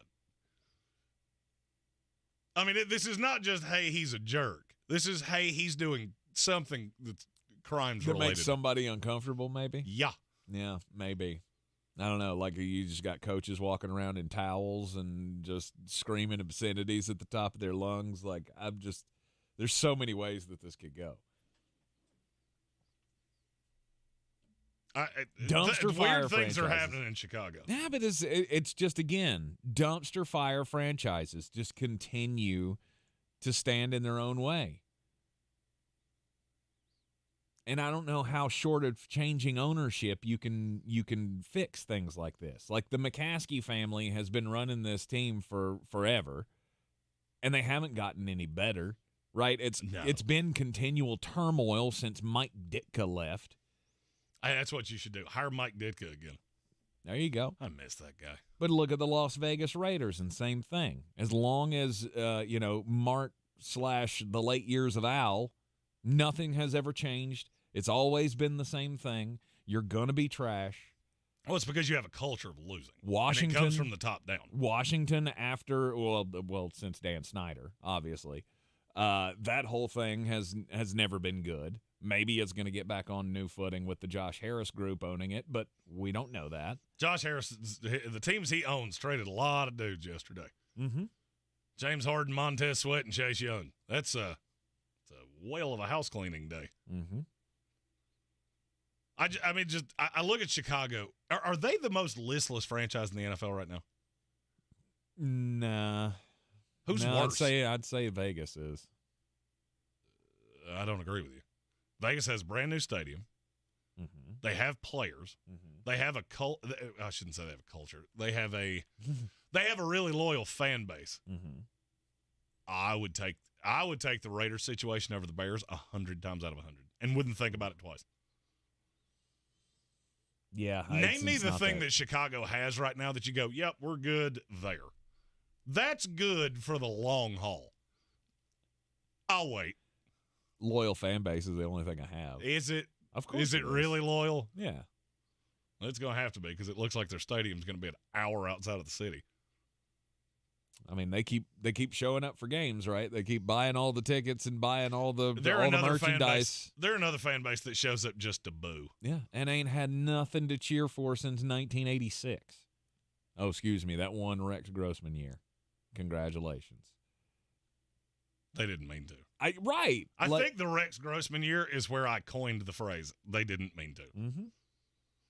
Absolutely. And I don't know what it takes to fix it other than changing ownership, and that's not going to happen. I heard Dan Patrick talking about this earlier, and it got me thinking, if there was who is the franchise that's in worse shape right now than Chicago? You have two, what almost invariably will be top 5 picks, and I still don't want to be in your shoes. One of the best drafts in NFL history, prospect-wise. And I still have some funny feeling that you're going to find a way to draft the one bust in the top 10. Yeah. Because you still got a GM that doesn't get it. And you talk about a guy that I have gotten, I am out on, and it happened in a hurry, Ryan Poles. I have not, you've made one intelligent move the entire time you've been here. The rest of it's just been gross overpays, moves that nobody else would make. I think that's the most listless franchise in the NFL. Okay. They don't have a lot to look forward to. Are they settled at quarterback? No. Are they settled at any skill position other than DJ Moore? No. No. You've missed on a ton of these draft picks. Yeah. Yeah, it's not what it used to be, obviously. And that's saying something, again, since they ain't been relevant in 40 years. Yeah, and here's the thing, it pains me. It pains me for these fans. It pains me for those fans, for Raiders fans, Browns fans I've felt bad for years. Like, you just, for the Browns some are reason. They're on the positive side. Right. And I'm not saying that they're still there, but what I'm saying is at some point you get into it, and Jets fans, like, you get to the point where you're like, this ownership / just franchise deal altogether, no matter who's at the top, doesn't seem to be able to ever get it figured out. Yeah, I feel like the Jets and the Browns and the Lions have gotten out of that. And now it's, you look at the Commanders, but you've got a new owner, so you've got a shot at getting out of it. Yep. But then you get the Bears and the Raiders and a handful of others. Oh, good. Did you read that article of Michael Bidwell? I did not have a chance. Whoa. You told me about it right before we went on. Whoa. Yeah, I think they said they had 3 dozen sources inside the building that were talking about how bad the culture around that team is, and it all comes from him. Wow.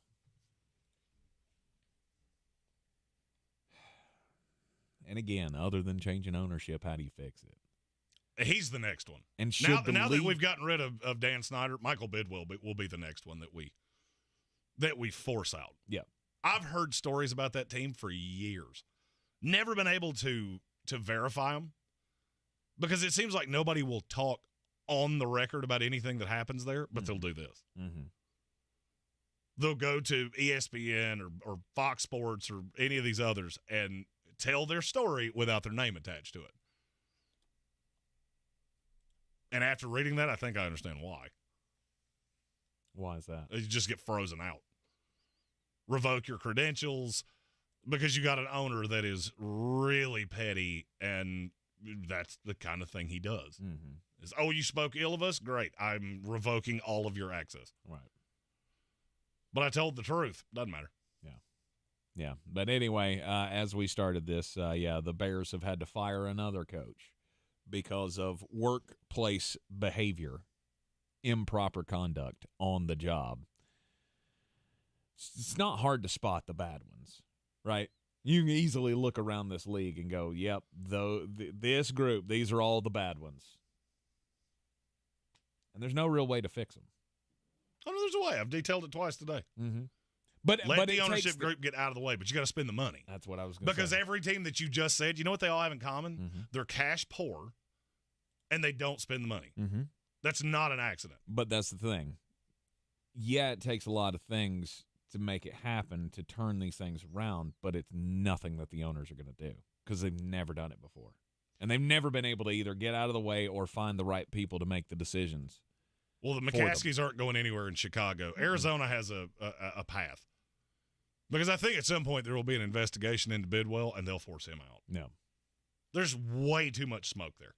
You're in the Sportsocracy. This is ESPN Asheville. Jeremy's got his favorite parlay of the night coming up next. I believe real estate isn't about properties. It's about people. I'm Clarissa Hyatt-Zach with eXp Realty, serving all of Western North Carolina. Navigating the home buying and selling journey can feel overwhelming at times, and that's why having an agent who cares about you and your needs is key. I'm a native of Western North Carolina, and I close over a home a week. I'm an expert in the market, pricing my sellers correctly to net you the most money, and working as a skilled negotiator for my buyers. Please give me a call today at 828-774-6343 to set up a complimentary market analysis. It's time to discover the convenience and time savings of contact-free pickup with Ingles Curbside.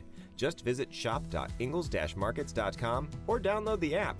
And your Ingles personal shopper gets to work with specialized training on how to select the freshest items for a pre-scheduled pickup. They'll even text you with updates. You pull up to a designated space and your personal shopper delivers your items right to your vehicle. Fresh, fast, and affordable. It's all in the bag. Ingles. Low prices. Love the savings. It's Ryan Seacrest here. Check this out. With Boost Infinite, you get the latest iPhone every year and unlimited wireless for just $60 a month. You get the new titanium iPhone 15 Pro that was just announced. Then next year, you get the latest iPhone, and this keeps happening every year. It's Boost Infinite, infinitely better. To switch today or learn more, pick up your phone, dial pound 250, and say Boost Infinite. Terms apply. After 30 gigabytes, service may be slow. Receive a comparable iPhone model each year with an acceptable trade-in every year. Requires credit qualification and 36-month phone financing agreement. You'll have the option to receive a one-time auto-dial text message from iHeartMedia. Thousands of stores across the country are pulling brand-name cold and allergy products off the shelves. Why? Because an FDA advisory panel recently determined that a drug they contain, oral phenylephrine, is ineffective as a nasal decongestant. Navage offers a drug-free solution that's fast and highly effective at relieving nasal congestion caused by colds and allergies. Navage uses suction to pull saline in one nostril, around the back of the nose, and out of the other nostril to help suck out allergens, mucus, and germs. Nasal irrigation works, and Navage makes it quick and easy, but more than anything, it helps you breathe better. Don't waste your time or money on products that are ineffective. Trust drug-free Navage for fast relief to help you breathe easier, sleep better, and feel healthier. Ask for Navage at Walmart, Walgreens, CVS, Rite Aid, Target, or find us online at Navage.com. Navage, Navage. Clean nose, healthy life. This week in the Buncombe County Game of the Week, it's playoff time, and we're set to bring you AC Reynolds hosting North Gaston. The Rockets finished undefeated in conference play. We'll see if they can carry that momentum into the playoffs. The Bojangles Countdown to Kickoff show is at 7 p.m. with a kick at 7:30. Tuscola is on the road for their first-round playoff matchup at High Brighton. Cowboy John Roden will be in Lenoir with the gang, and the Mountaineer Countdown to Kickoff show starts at 7. The best high school football coverage is on News Radio 570, WWNC, and ESPN Asheville.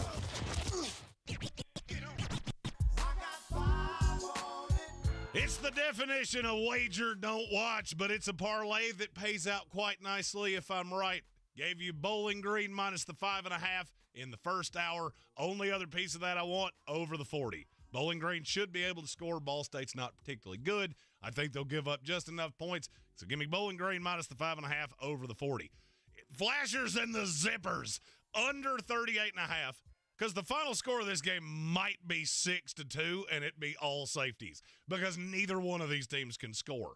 Under 38.5, I'll take Akron in the money line. Under 1.5 passing touchdowns for Jeffrey Undercuffler Jr. That's the starting quarterback for Kent State, who had to replace all 11 of their starters when their coach left, and is having open tryouts for any kid on the campus to kick field goals, because they're 6 of 14 kicking field goals this year. And prop bet both teams to score 10-plus points? No. You put all those in a same-game parlay. Put 5 on it just like I am. Pays out $128.32. Wager, don't watch. Take those wagers to betus.com. Use our promo code Sportsocracy to get a 125% deposit match on your initial investment and up to 30 risk-free bets so you can wager football with us all season long. This is your Exergen Temporal Scanner weather forecast on ESPN Asheville. Looks great, doesn't it? If you've been out there, though, you say to yourself, does this feel like November 1st? Absolutely not. 65 the average high. 43. Now, think if we're lucky with a gusty wind and sunshine, so it will feel colder this afternoon. Overnight tonight, the winds will back down and temperatures are going down. How about 20 with a clear sky? Coldest spots will be in the teens. Sunny tomorrow, 54. Friday, a little better. Sunshine, 62. Ray Stidgick, the Weather Channel. 'Tis the season. When you're in the mood for holiday music, listen live with the iHeartRadio app and on your radio. 97.7 The Brew is Asheville's Christmas station. Brought to you by Balkan Roofing and Ingalls Markets. Are you sick and tired of living with that constant pain in your knees and back? Joint pain doesn't just keep you from doing what you love. It affects your job, your relationships, even simple things like getting dressed. It's time to call QC Kinetics. QC Kinetics uses advanced regenerative medicine to restore and repair damaged joint tissue, giving you your life back. Hips, shoulders, elbows, they can all be treated with natural biologics from your own body. Powerful healing agents, highly concentrated. If you're tired of steroid shots that don't work, or if you're trying to avoid surgery, call QC Kinetics now to schedule your free consultation. Learn about these exciting new cutting-edge treatments for pain caused by arthritis or injury. No drugs, no pain meds, no downtime. This is an all-natural treatment that can get you lasting relief. People here are raving about the results. Call now. Appointments are available for this coming week. QC Kinetics. Call 828-333-9517. That's 828-333-9517 in Asheville and in Greenville. 828-333-9517. The Gillette Intimate Trimmer gives you a gentle, easy way to trim your pubic region. Or you could try waxing. Nope. From America's #1 trusted men's grooming brand. The best a man can get, down there. Buy Gillette Intimate at a retailer near you. From the Ingalls Studios, this is ESPN Asheville, WPEK, W225CJ Fairview, WMXF Waynesville, and iHeart radio station. Now, your chance to win $1,000. Just enter this nationwide keyword on our website. Dollar. That's dollar. Enter it now. Log on now to ESPNAVL.com. And good luck from your friends at ESPN Asheville. The Sportsocracy. It fires me up, man. I love it. Say it one more time. The Sportsocracy. Shake it back! Beer City's best sports talk. It is gross. Just earlier. They are mature, actually. You just have to get to know them better. Your lunchtime dose of dumbassery. Live from the Ingalls studio. We are back in the Sportsocracy on ESPN Asheville 92.9 FM, 880 AM and 1400. If you're just joining us, welcome in. We've missed you for the last 2 hours. Don't forget, you can set your alarms every day. We are here at noon in the Ingalls studio, and we can be seen everywhere on YouTube. Go to thesportsocracy.com, click that live video link, subscribe to the channel so you can join us in the chat each and every day. Top of the third hour of the program brings up the daily draft. And today's daily draft, we're going to focus on coaching changes because we've had our first, right? The first coach of the NFL season to be fired was Josh McDaniels. Yes. It's the one it should have been. Yeah. I mean, there are a few others. Matt Eberflus staring right at you. Brandon Staley. They're not going to fire him till the end of the year. Still on the schedule. He's still on the short list here. The Chargers are too cheap to fire anybody early. Maybe so. We thought the Raiders were, but it got so bad there that they decided they had to make a move. And so with them cleaning house, made us think about what are the big names going to be on the next coaching cycle here. The Raiders are already reaching out, or they better be reaching out to all that they can, all the agents that they can anyway, about where they're going to go next year. You go. Am I getting first pick here? I believe since I got all the things I wanted yesterday, and I stuck you with Jason Voorhees, I believe I won yesterday's daily draft. Mm-hmm. The late round value of Candyman, I believe, locked that one up to me. Okay. So I will take the most obvious candidate that every team is going to call. Mm-hmm. It would be my first call. It's Reynolds Rocket alumni Ben Johnson. Yes. He will have his choice of jobs after this year. Mm-hmm. He will be the one that everybody focuses their searches on. He will have 7 teams list him as their top candidate. And he's the one I want to see with the Chargers. Okay. If it's not Jim Harbaugh and all this has been smoke and the extension is really close with Michigan, mm-hmm. I want to see him wind up with Justin Herbert because I think he could get that elite side out of him. I don't know if that's where he wants to go. Right. I mean, you got to understand that's going to be a tough job for an extended period of time Mm-hmm. because you're going to have to deal with Pat Mahomes the entire time you're there. Yes. But it makes it a lot easier. You just look at what he's done with Jared Goff and the development of a lot of these young guys. He is an elite play caller. Mm-hmm. Elite play caller. And the no doubt number one candidate in this cycle to me. Yes. He is the no doubt number one candidate in this cycle. And yeah, that's what you should have taken at number one. Now, that was my number one selection. So now I have to go, because I don't know how many great ones are left. However, I feel like if they keep throwing up stats the way that they have been, Frank Smith, the offensive coordinator for the Miami Dolphins, is probably going to be on a lot of the short lists as well. He's not just a one-hit wonder. This is not been in the league a long time. Right. He's been bouncing around to several different systems, I guess you could say. And he's been learning on the job from guys like Sean Payton. He was with John Gruden for a while with the Raiders. And now with Mike McDaniel down in Miami, he's building a resume here that goes, oh, well, this guy may be able to be a head coach. I will go ahead and tell you he was not on my list. I see him on the short list of every one of these, and I get it. I'm just always really cautious about guys that are underneath guys that I know are calling their own plays. Mm-hmm. I mean, I'm sure he will be a fine candidate. I'm sure he will do very well in the interviews and all those things. I had some that are a little higher than him. Yeah. Because I think you said I don't know how many great ones are going to be. I got a handful that I like a lot. Okay. My second selection is going to be Lou Anarumo. Shoot. I think I had to do that already. I got two. I got 2 names on my defensive list. We've talked time and time again. We if we were running teams would never hire defensive coaches, but you know that there's a market out there for those guys. There are defensive coaches that deserve to be head coaches in this league, or at least get their shot to be. And I will agree with what you have said recently. Lou Anarumo needs to be one of those guys. No doubt. No doubt. And I think he would hire a tremendous staff.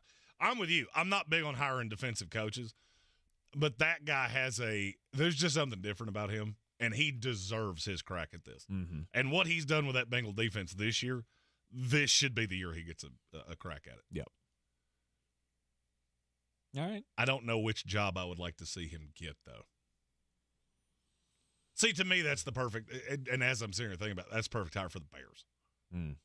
Especially if you're going to stick with Justin Fields, which I don't think they will, but if they were to do that. Right.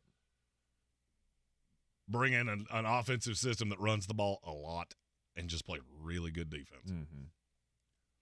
I love Lou Anarumo. Yeah. He was my number one defensive coach, and I've only got one more. And so in the odds of having a defensive guy, I'll take the other Detroit Lions coordinator right here. It's Aaron Glenn. Okay. One of my favorite Jets of all time. And he is doing a tremendous job in Detroit.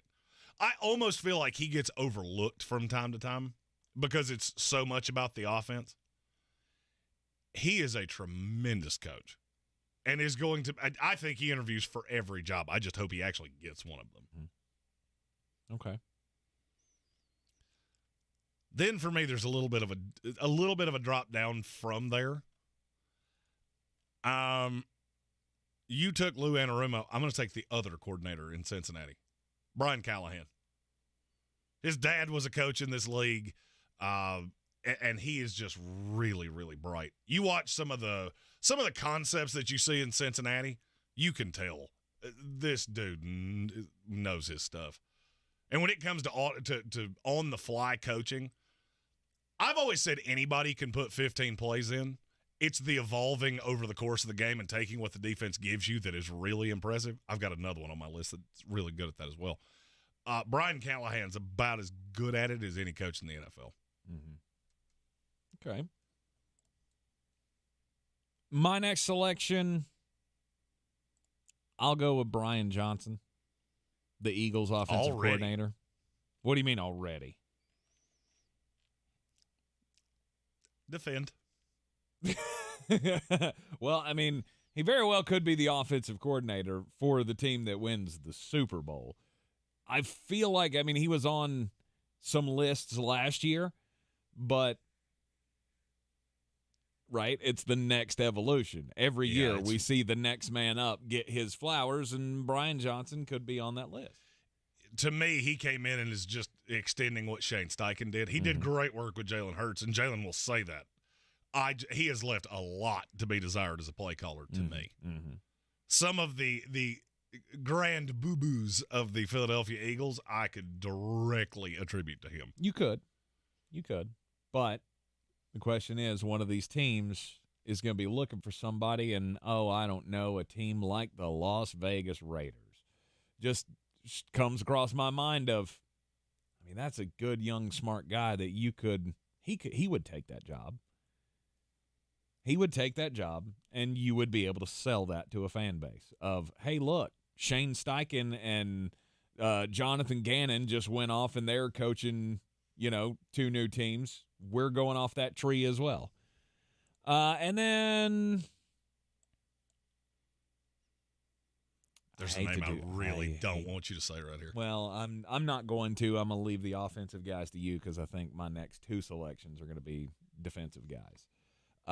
Because Gerard Mayo's name just keeps getting mentioned over and over and over again in these coaching searches. And at some point, he's going to get his opportunity, whether that be Bill calling it quits and him getting the job with New England or him going elsewhere to find a job. That one wasn't on my list either. Really? I don't think he's – I see him as the heir apparent to Bill. Mm-hmm. And so he'll keep doing the interview circuit, and he will pull his name out as he has done every single time he's interviewed for one of these jobs. Mm-hmm. I don't think he's a bad coach, and on merit, I would have him on the list. I just don't think he's taking any of them. Okay. The one I didn't want you to say is Shane Waldron, and that's who I'm going to take right here. Okay. He has carried out just a whale of a – I'm not going to say a transformation in Seattle. It's just very obvious that he's off that McVay tree, and it's obvious that he has implemented some things in Seattle that have made this team he's taken them to the next level. And what he did with Geno Smith, I'm not sure there's a quarterback in the league that he can't get the best out of. Mm-hmm. See, I see him as the heir apparent there. To Pete? Yeah. He could be. He very well could, but I don't think Pete's even close. Really? Pete's one of those to me that he could do this till he's 80 years old, and it wouldn't shock me in the least. Yeah. I mean, he looks like it. He's the youngest looking 70-something-year-old man on the planet Earth. He looks like he could go another 10 years, but I don't think he will.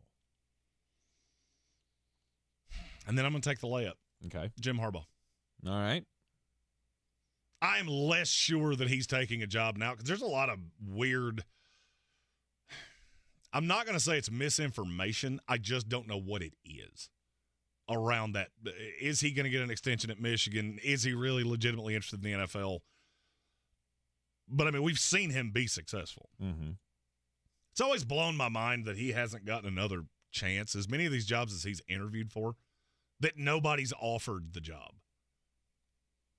I've heard he's a little difficult to deal with, and he can be a little off-putting. Mm-hmm. A little? I mean, wasn't that what got him kicked out of San Fran? Well, he had a big issue with Trent Baalke, but he's not the only one that's had that. No. He's another one that's notoriously well known for being difficult. Mm-hmm. But just a coach that's been that successful. I mean, you're on a retread of Josh McDaniels, and Jim Harbaugh can't get a second chance. Okay. I don't care how big a jerk you are. You're way too good a coach to have not had a second act. Okay. All right. And the final one, man, there's a couple of names here. Like I said before, I'm going to go with another defensive guy. And I'll go with Mike McDonald from the Baltimore Ravens. He'll get a lot of looks in the offseason. Mm-hmm. I wanted to throw Ejiro Evero in here because he's been groomed for these positions for years as well. I don't think this is the year. No, but I was going to say the way things have been going in Carolina, you can't really look at that defense and go, yeah, that guy deserves a head coaching job. Well, Carolina can be the masterpiece over the course of 2 or 3 years. That he's got pieces, and he brings it all together, and the defense gets better as the offense gets better, and then he gets a job 2 or 3 years from now. Yep. But he's another one that has that. He has that resume, right? He's worked for so many great coaches that he just pops off to everybody when you interview him because he has the great teaching. You have a dark horse guy you want to mention? Because I do. A dark horse? No, not really. Jeff Ulbricht's mine. He's the defensive coordinator of the Jets. I'm telling you right now, that dude's going to be a head coach in this league, and he's going to be a damn good one. Okay. I don't want to lose him, so you know what? You keep sleeping on him because I really like having him as our defensive coordinator. But he deserves to be mentioned, and I think he will get interviews. Mm-hmm. All right, now I just have to look down this list and go, which one of these do I want in Tampa Bay next year? Todd Bowles, because that's who you're going to have. Stop it. Not going to happen. You sold your soul for Tom Brady, so now you're destined for Todd Bowles for an extra year. Yeah. We got one of these on the way into the commercial break. I'm your huckleberry. It's from Smokey the Cat, and he's asking about Jahmyr Gibbs and if he should look to sell high on him. No. Jahmyr Gibbs is a top 5 running back rest of the year for me. Short of somebody doing something dumb, no way. No way. I think he is the feature back in Detroit. He may lose some goal line carries to Montgomery when he comes back. That's the dude I want.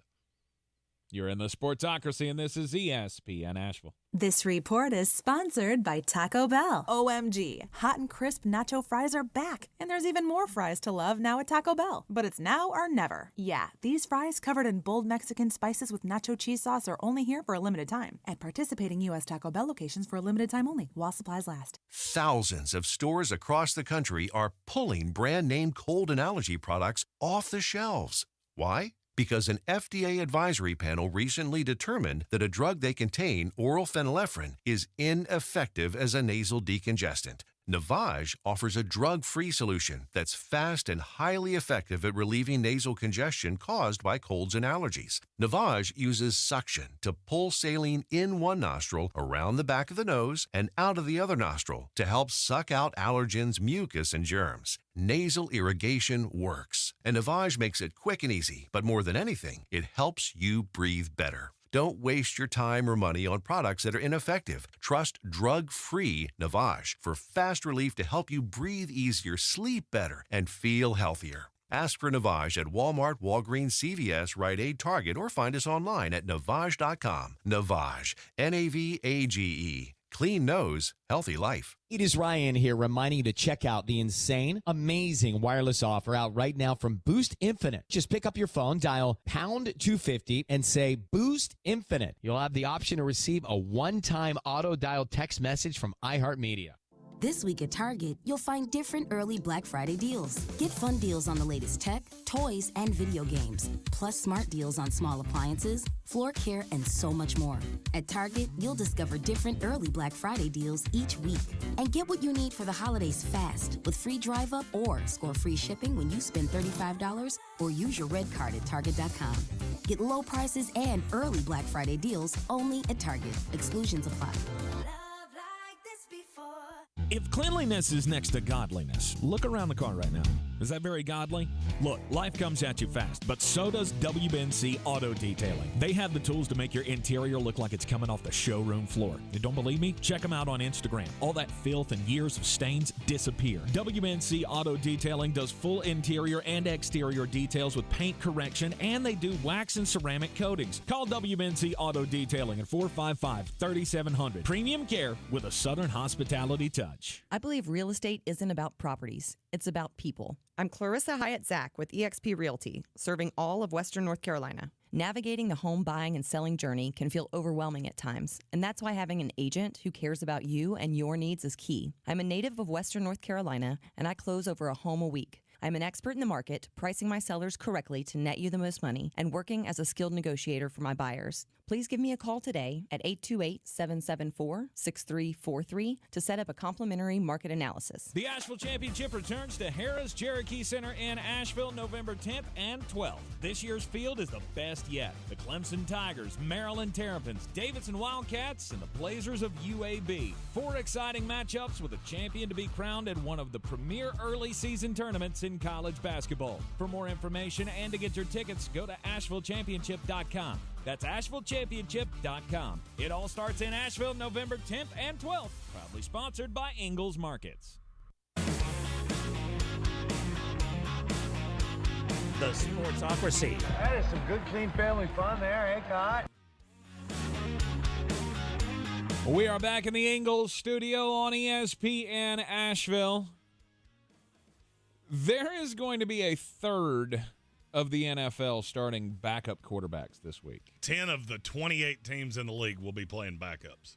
Yes. Now, the question is, are any of them good? Well, I think we can cut a few of these off. Jaron Hall is not going to be a thing in the NFL. No. He is a one-week rental, basically. Tommy DeVito is not a quarterback in the NFL. No. And before anybody asks me, no, do not play him on DraftKings this week. But they're playing the Raiders. He completed 2 passes for -1 yards in 3 quarters. I get it was against the New York Jets, who have a real good defense. I'm aware of that. I'm also aware that his total air yards on the 2 passes he actually completed were also negative. They weren't negative, but it was far below the NFL threshold, which is 8. To Rod Taylor, I'm guessing he'll be the starter again this week. It looks like it'll be Tommy DeVito. Really? Yeah. Ooh. That's according to the most He recent wasn't even list. on the list. That's according to the most recent list that was put out. Yeah. Wow. It could be Tyrod. Yeah. By the way, no game I like better this week than Vegas -1.5 against the Giants. Tyson Bagent, we can remove him from the list. I don't know that you can. Really? No. Okay. I mean, he wasn't good against the Chargers, but it was really just a couple catastrophes. Mm-hmm. And other than that, he's fine. Mitchell Trubisky. You can definitely cut him off with the Steelers. Yeah, he's P.J. Walker. Yeah, you can cut him off. Cleveland Browns. Gardner Minshew. Gardner Minshew is what he is. I mean, he's the starter for the rest of the year. He's a fine NFL starter. Him and Taylor Heineke to me are the exact same guy. Okay. You're on different rosters because the Falcons are in, according to Arthur Smith, they're in year 3 of a 3-year plan. I'm not sure I would have said that out loud, but, more power to you. That does kind of kick up the expectations for year 4. I mean, you had to bench Desmond Ridder because you go 7-10 again, you're going to be looking for a job. Yes. Arthur Blank does not strike me as a guy that's okay with losing for extended periods of time. All right, those are the ones that we can drop, right? or are there more that you can drop off? That's probably the ones I would drop off. Because I think the rest of them at least deserve a little bit of discussion. And we'll start with the quarterback of your team, Zach Wilson. He will be a starter in this league over the next few years. It won't be with the Jets because as soon as Aaron Rodgers comes back, he's the guy. Mm-hmm. And they're not kicking in that option. Next year will be his last year in New York. I won't be shocked if another coach looks at him and goes, I can fix that. I mean, he'll be 25 years old with 3 years of starting experience. Somebody will see that, and it could be somebody that has a rookie, kind of a Taylor Heineke situation of, okay. It could also just be a bad team who's looking for a bad quarterback. Like he's not a bad quarterback. Tampa Bay Buccaneers or the Chicago Bears. Or Zach Wilson is one of those case studies to me of I can tell if you're watching the games just by how you talk about him. He's not asked to do much, and this past week was awful. He's really bad in weather games. Mm-hmm. I undervalued the rain in MetLife because he is terrible when the weather is yucky. But he's fine. I mean, he hasn't just completely killed Garrett Wilson like I thought he would. Yeah. Certainly helps when you have a receiver. I would like it better if they'd added one. Mm-hmm. I'd also like it if he had 5 legit, honest-to-God NFL linemen in front of him, but that's obviously not going to happen. No. Clayton Tune. They've been high on him all offseason. I can't figure out why you didn't play him from the jump. I mean, if you were just going to ship Josh Dobbs out as soon as he had a couple bad games, why'd you not play Clayton Tune from the beginning? Does that make any sense to you? No. I mean, it's a guy that you used a draft pick on. You've told anybody that will listen how high on him you are. And then you went out and got a vet that we thought was a long-term piece as the backup, good guy in the room, really smart, and then you trade him. Mm-hmm. But for why did you do that? Because you needed that time. You needed just 8 weeks, right? That's all you needed because Kyler's coming back from his injury. Josh Dobbs came in. You decided it was too soon, I guess, for Clayton Tune, so you threw Josh Dobbs in there. And, okay, I didn't want Clayton Tune starting right out the gate, so Josh Dobbs comes in here. And then he plays well, right? And then you beat the Dallas Cowboys, and you go, well, now I got to kind of stick with Josh. And so they stuck with Josh, and now they realize that they got a piece to trade, and now you need Clayton for a week. Oh, or fantastic! 2 weeks, so or you got whatever. So you got exactly out of Josh Dobbs what you put into him. Mm-hmm. I mean, it's not like you recouped anything. No, you gave up a 6 to get him, got a 7th back. You gave up the 7th to get a 6 back from Minnesota. Mm-hmm. That's one of those things that I see NFL teams going. They didn't really have a plan here, did it's you? accumulating capital. But it's not. You wound up with exactly what you had to begin with. It's not accumulating anything. That'd be like me giving you a $1 with a 6th-round pick, right? that you gave up to get him in the first place. You had to trade a 6 to get him. That'd be like me giving you $1 and you hand it back to me and go, "Hey, look, I made $1." Well, no, there it didn't. You go. I recouped my investment. It's one of those things that NFL teams do. You didn't really have a plan here, did you? Just kind of flying by the old seat of your Well, it pants. kept them from starting Clayton Tune first game out, and how many times have we talked about guys that start too early can be destroyed? So you avoided that. Yeah, in a season that's going absolutely nowhere. I had 8 games to see a quarterback that I invested draft capital in. Don't give me he's not ready to play. You used a 4th-round pick on him. You did that, not me. Mm-hmm. So I don't buy into that. Especially when literally they have talked him up every opportunity they've gotten. And now you do it the week before Kyler comes back? So that doesn't make any sense. So anybody you draft above what round has to be ready to play right away? It's not be ready to play right away. What are you afraid of? Getting him hurt? I don't know. I've never bought into that in any shape, form, or fashion. You took a guy in the 4th round, you're afraid he's going to get hurt, then you set a 4th-round pick on fire. I don't know. I don't know what the purpose, what the big purpose of that is, other than just he's not ready, and I don't want him to get set back in his development by getting overwhelmed by game speed. Ready. I don't know. He's not ready. That's exactly what Tennessee said. I bet they wish they could go back and start Will Levis off the jump. Maybe. Your receivers were markedly happier with him, I can tell you that much. Mm-hmm. I don't know. I'm always a fan of I want to see the investment as opposed to just putting some placeholder out there. Mm-hmm. I mean, it's not like you have a ton of weapons that you had to develop. Your running back at this point is Amari DeMarcado.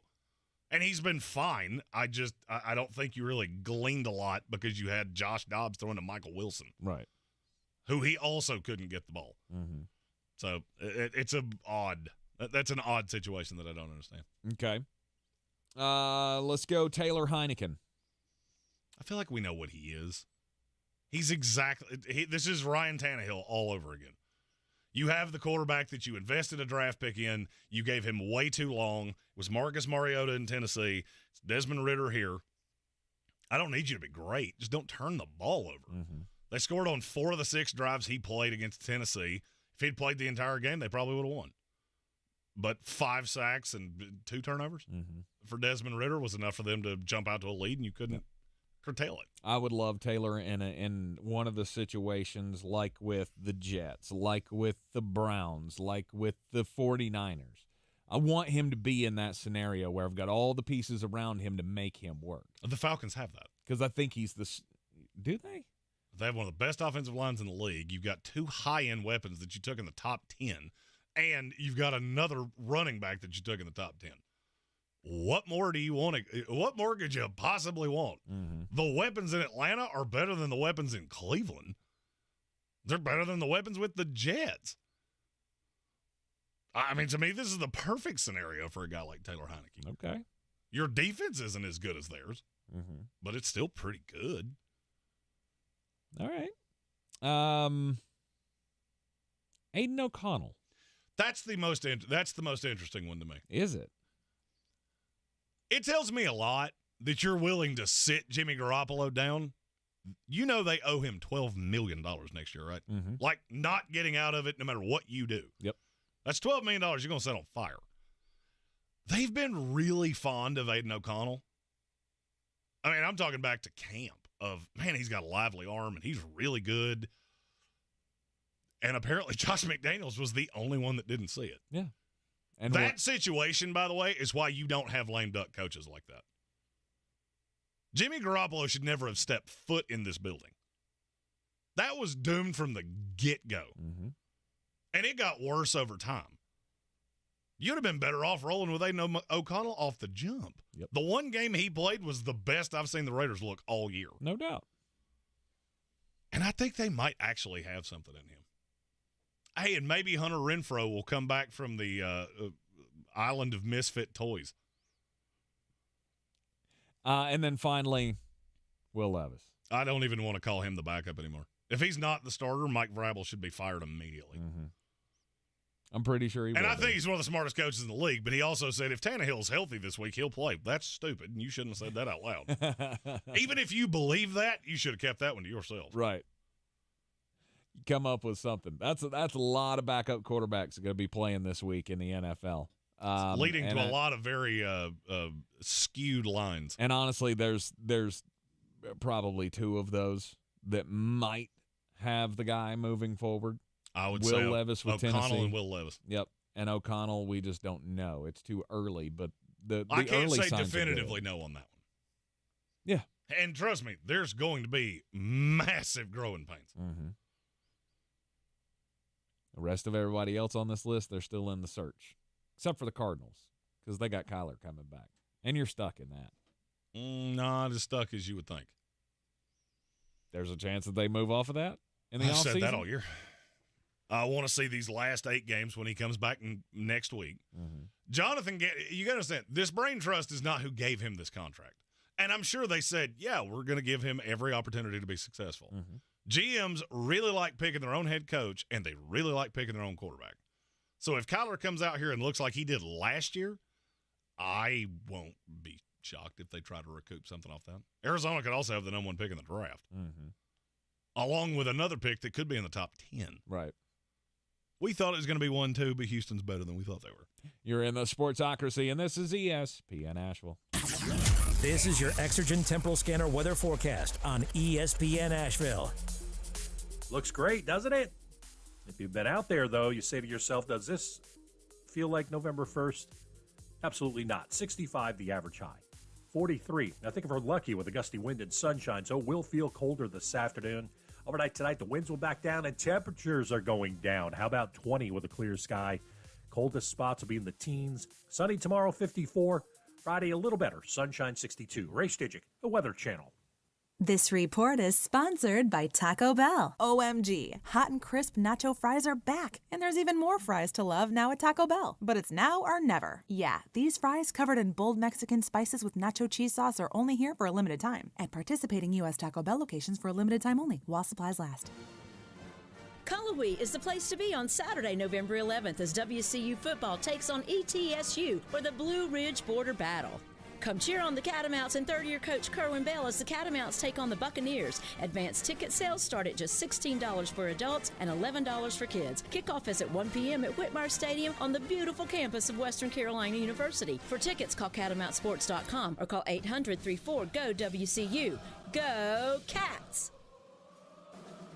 Tired of a job with no spark? Then join Emery Electric, the Southeast's premier electrical contractor. Competitive pay, a supportive team, and career growth await. Power up your career. Visit EmeryElectric.com/careers. That's EMORY Electric.com. The last thing you need on the way to the game is a flat tire. Ensure that you'll make the game on time with new tires from Black Mountain Tire Connection. With 22 years of experience serving the East Asheville area, Black Mountain Tire Connection offers all major tire brands. Black Mountain Tire Connection keeps you running with tire and auto service, including alignments, brakes, state inspections, oil changes, and minor repairs. Schedule service now at blackmountaintire.com.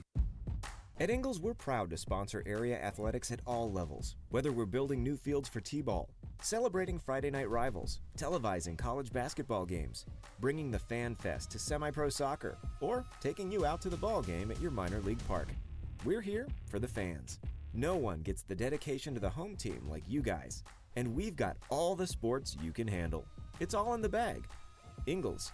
Low prices. Love the savings. Running a small business is no small task. At Home Trust Bank, we work hard to prepare businesses for whatever tomorrow may bring. Your dreams are our business, and we have local experts who can help you plan for a successful future. Dependable guidance you need, and service you'll appreciate. At Home Trust Bank, we take your small business banking personally. Visit your local Home Trust branch or anytime at htb.com. Member FDIC. We're back counting down to kickoff. Let's look at today's 3 keys to premium pre-gaming with Beast Unleashed, presented by Monster Brewing. Number 1, beat the heat. Unleash the beast with bold, familiar flavors, 0 caffeine and 0 sugar. Number 2, running the option. There's 4 to choose from: White Haze, Peach Perfect, Scary Berries, and my personal favorite, Mean Green. And number 3, at 6% ABV, Max Protect. Always drink responsibly, and you must be 21 or over. Beast Unleashed, available at your local retailer.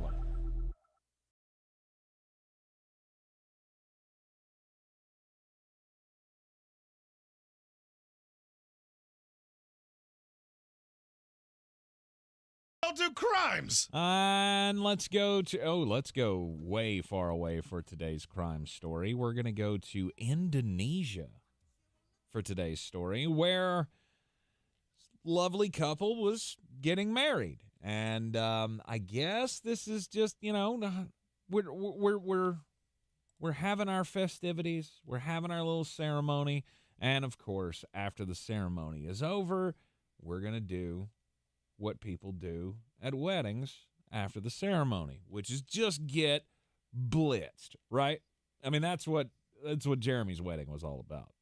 Oh, say the I do's and then see how many domestic lights you can crush.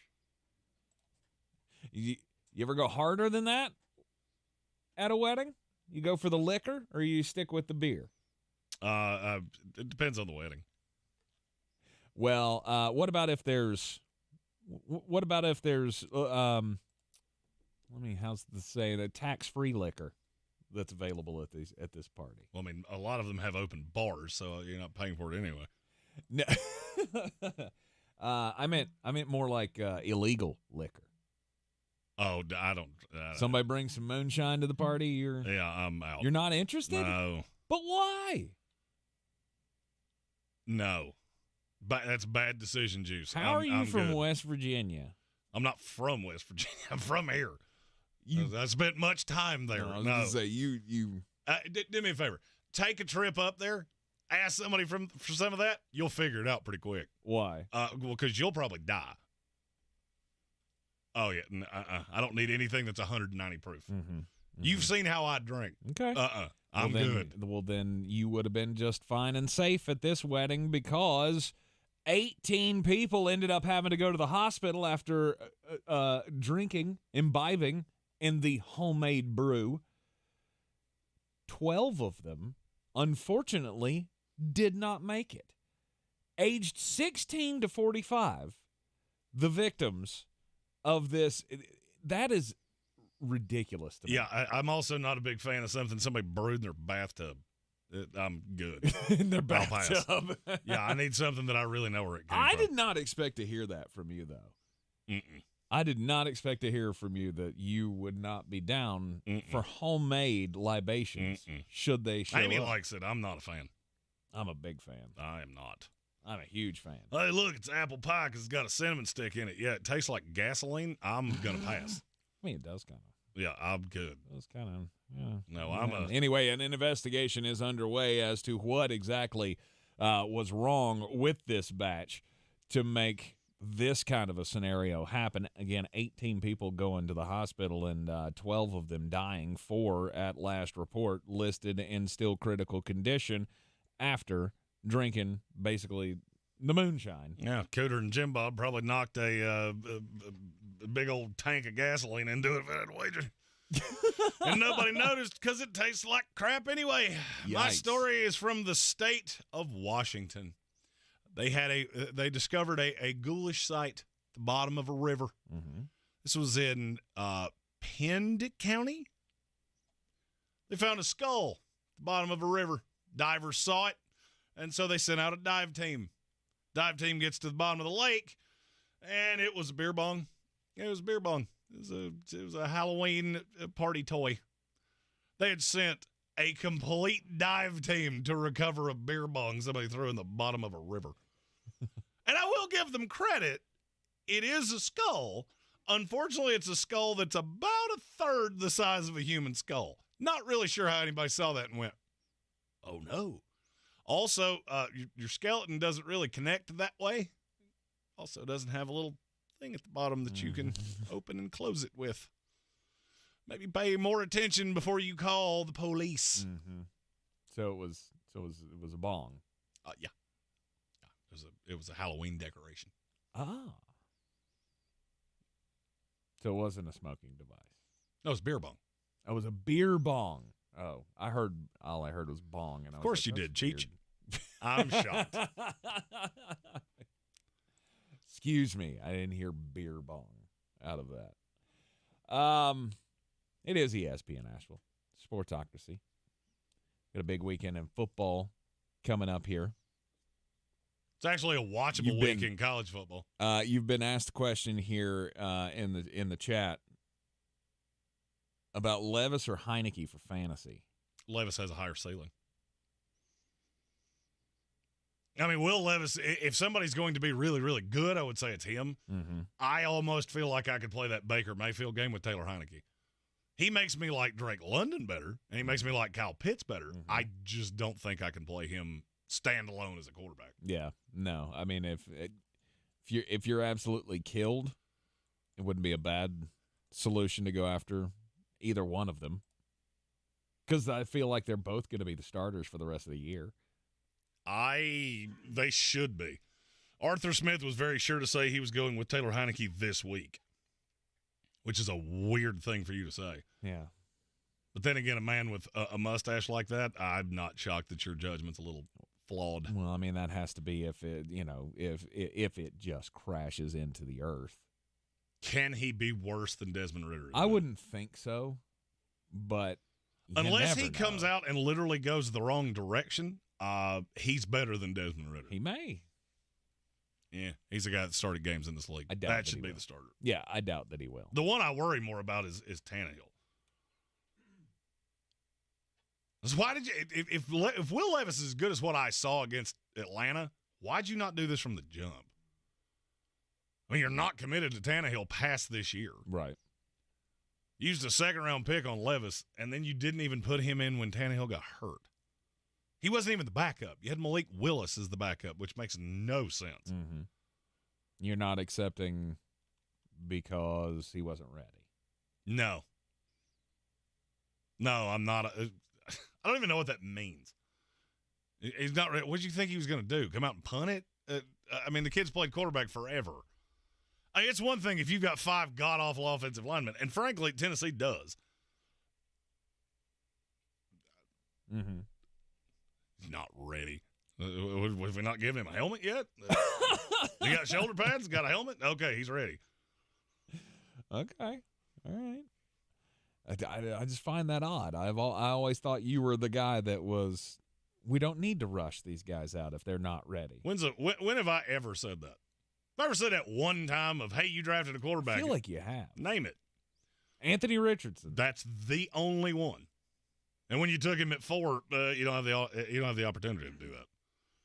I didn't say it was going to go particularly well, but yeah, you take a guy at 4, he's playing immediately. That's the name of the game. 10 years ago, okay, you let a guy sit behind a vet for half a year.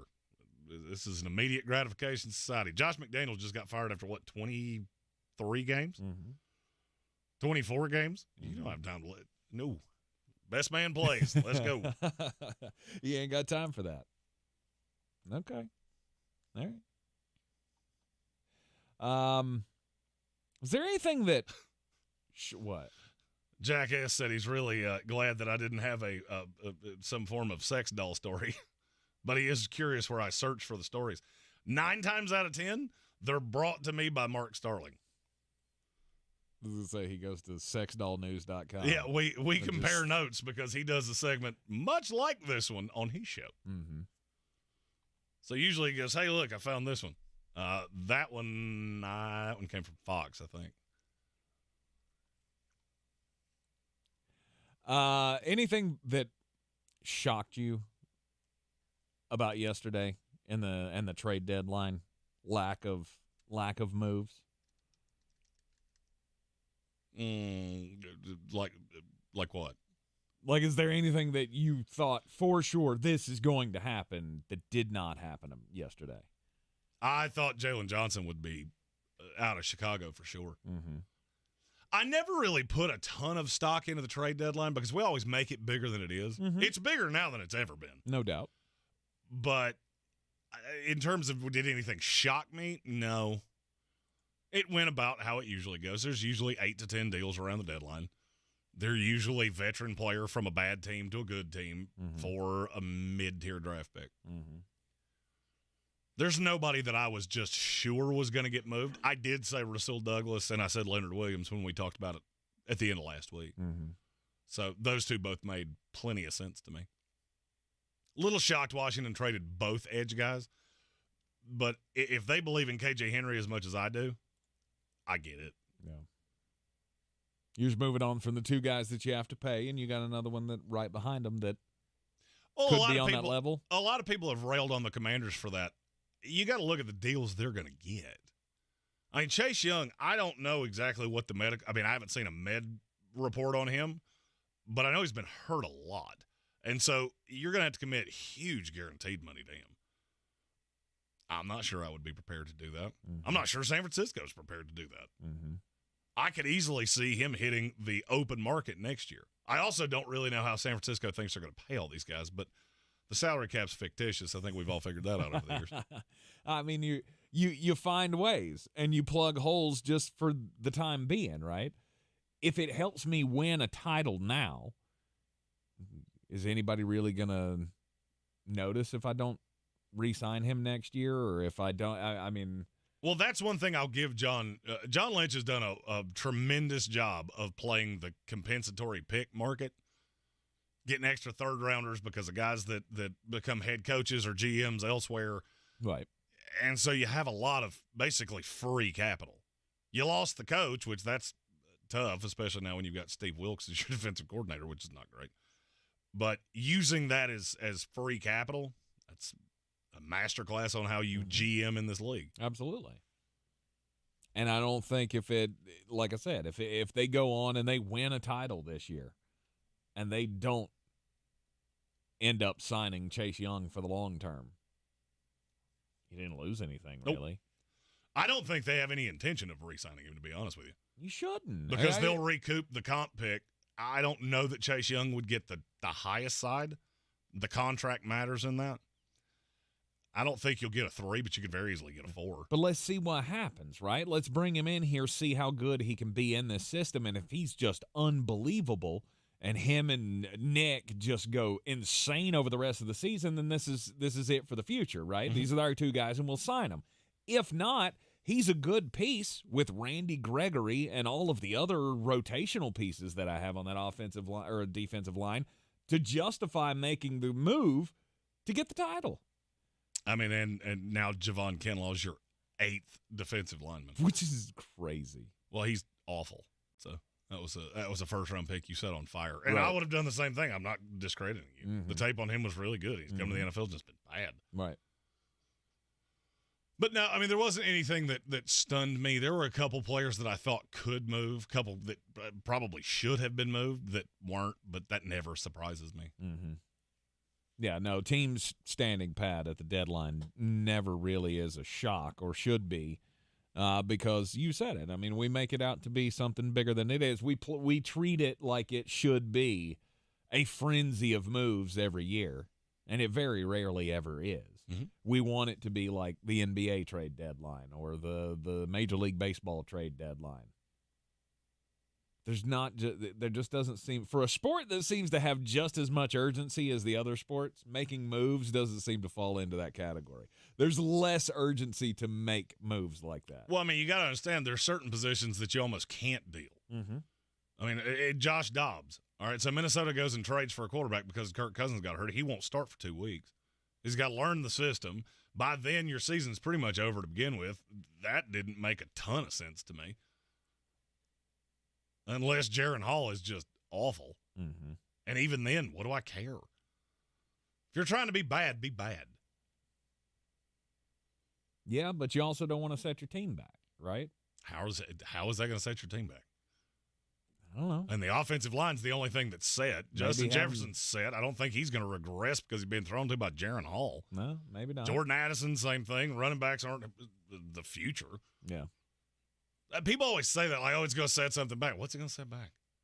I don't know. I already know what I have in the receivers. Maybe you throw a quarterback in there who can't throw. Maybe that affects Jordan Addison.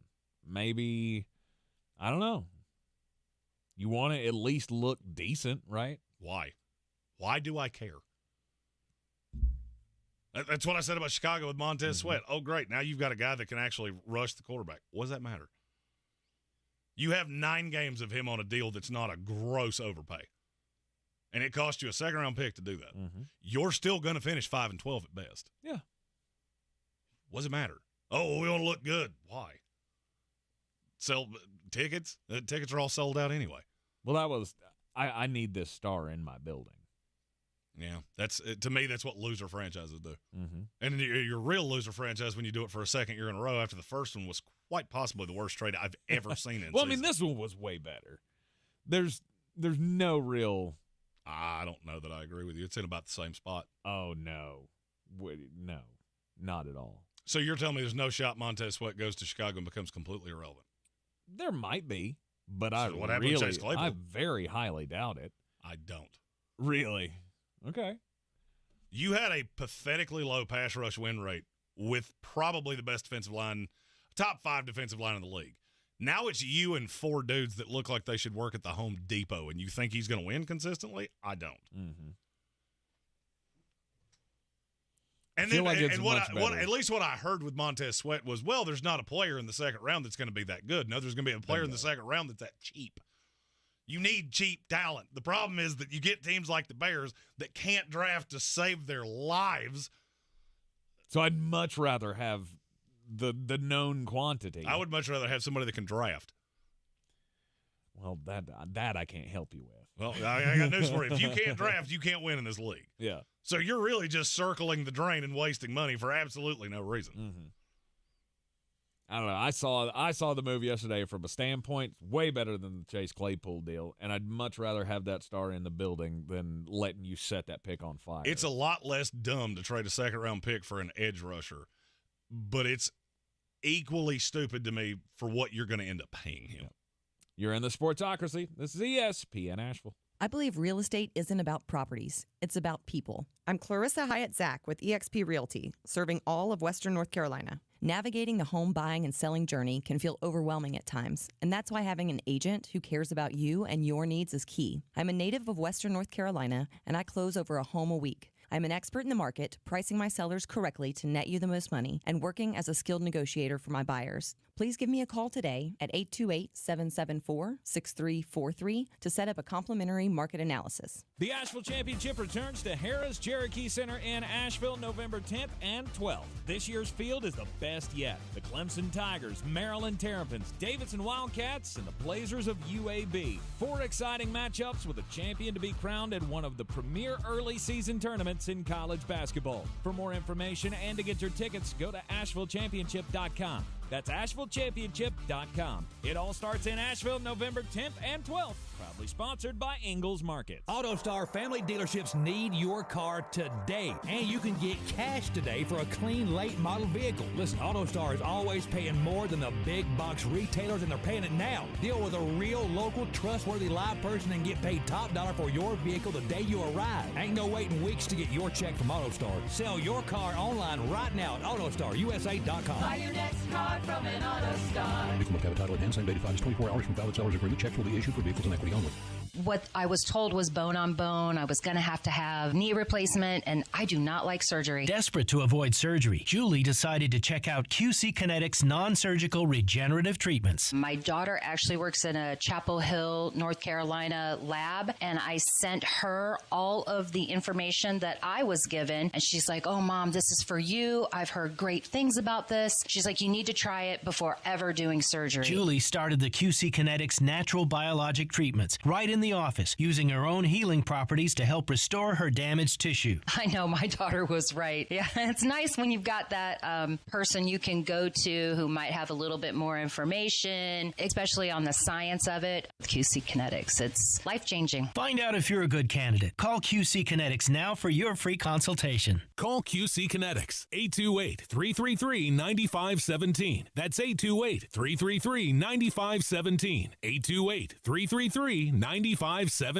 It's Ryan Seacrest here. Check this out. With Boost Infinite, you get the latest iPhone every year and unlimited wireless for just $60 a month. You get the new titanium iPhone 15 Pro that was just announced. Then next year, you get the latest iPhone, and this keeps happening every year. It's Boost Infinite, infinitely better. To switch today or learn more, pick up your phone, dial pound 250, and say Boost Infinite. Terms apply. After 30 gigabytes, service may be slow. Receive a comparable iPhone model each year with an acceptable trade-in every year. Requires credit qualification and 36-month phone financing agreement. You'll have the option to receive a one-time auto-dial text message from iHeartMedia.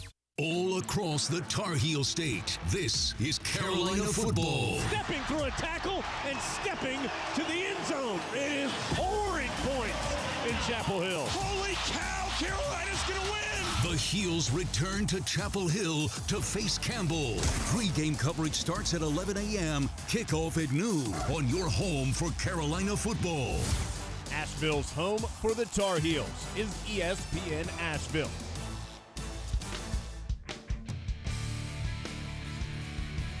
The Sportsocracy. That is some good, clean family fun there, eh, Cot? All right, let's try that again. Turned off my music. Trying to do a nice thing for Jeremy. Play his little Creed song. Tonight's the night. Creed, if the magic's gonna work, maybe tonight's the night. Oh, it's gonna work. I mean, and tens of people will watch it. Yeah, the Texas Rangers, Arizona Diamondbacks, final game of the World Series could be. Texas Rangers lead the series 3-1. They've won every road game this postseason so far, so 12 in a row would give them the win. Are they on the road tonight? They are on the road tonight in Arizona. I have watched. I am not proud of what I'm getting ready to say, but it's true. I have watched more minutes of The Golden Bachelor than I have of the World Series. And I was probably equally mortified of what I saw to what I would be if I watched the World Series. I have watched the exact same amount of time on both shows. 0 on both. Yes, I am amongst the millions and millions of people who say, nope, not going to do. You're not going to make me watch Texas Rangers and Arizona Diamondbacks. 8 million people. That's all that they could muster for games 2 and 3 of the World Series. It's the lowest rated series ever. On a network. Mm-hmm. On a network. Mm-hmm. That is horror awful. It is. It is. So mercifully tonight, the baseball season may come to an end with the Texas Rangers and the Diamondbacks. I guess I'll say best of luck to you. They're powered by Creed. Yeah. They'll be just fine. It is the Sportsocracy, ESPN Asheville. We'll be back with you same time tomorrow at noon here in the Ingles studio. This is your Exergen Temporal Scanner weather forecast on ESPN Asheville. Looks great, doesn't it? If you've been out there, though, you say to yourself, does this feel like November 1st? Absolutely not. 65 the average high. 43. I think if we're lucky with a gusty wind and sunshine, so it will feel colder this afternoon. Overnight tonight, the winds will back down and temperatures are going down. How about 20 with a clear sky? Coldest spots will be in the teens. Sunny tomorrow, 54.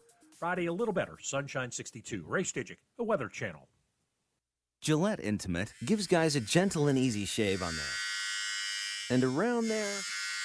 And even under there. Don't treat your groin like junk. Respect it with Gillette Intimate, the best a man can get. Buy now at a retailer near you.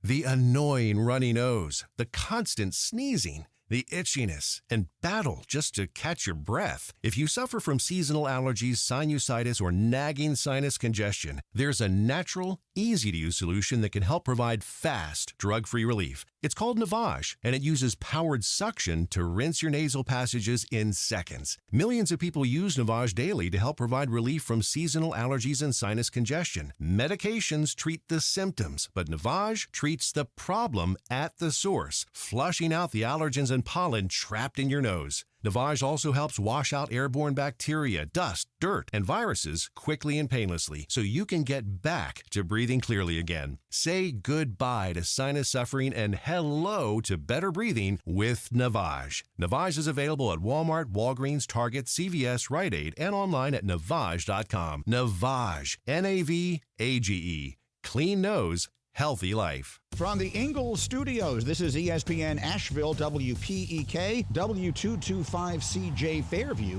WMXF Waynesville, and iHeart radio station.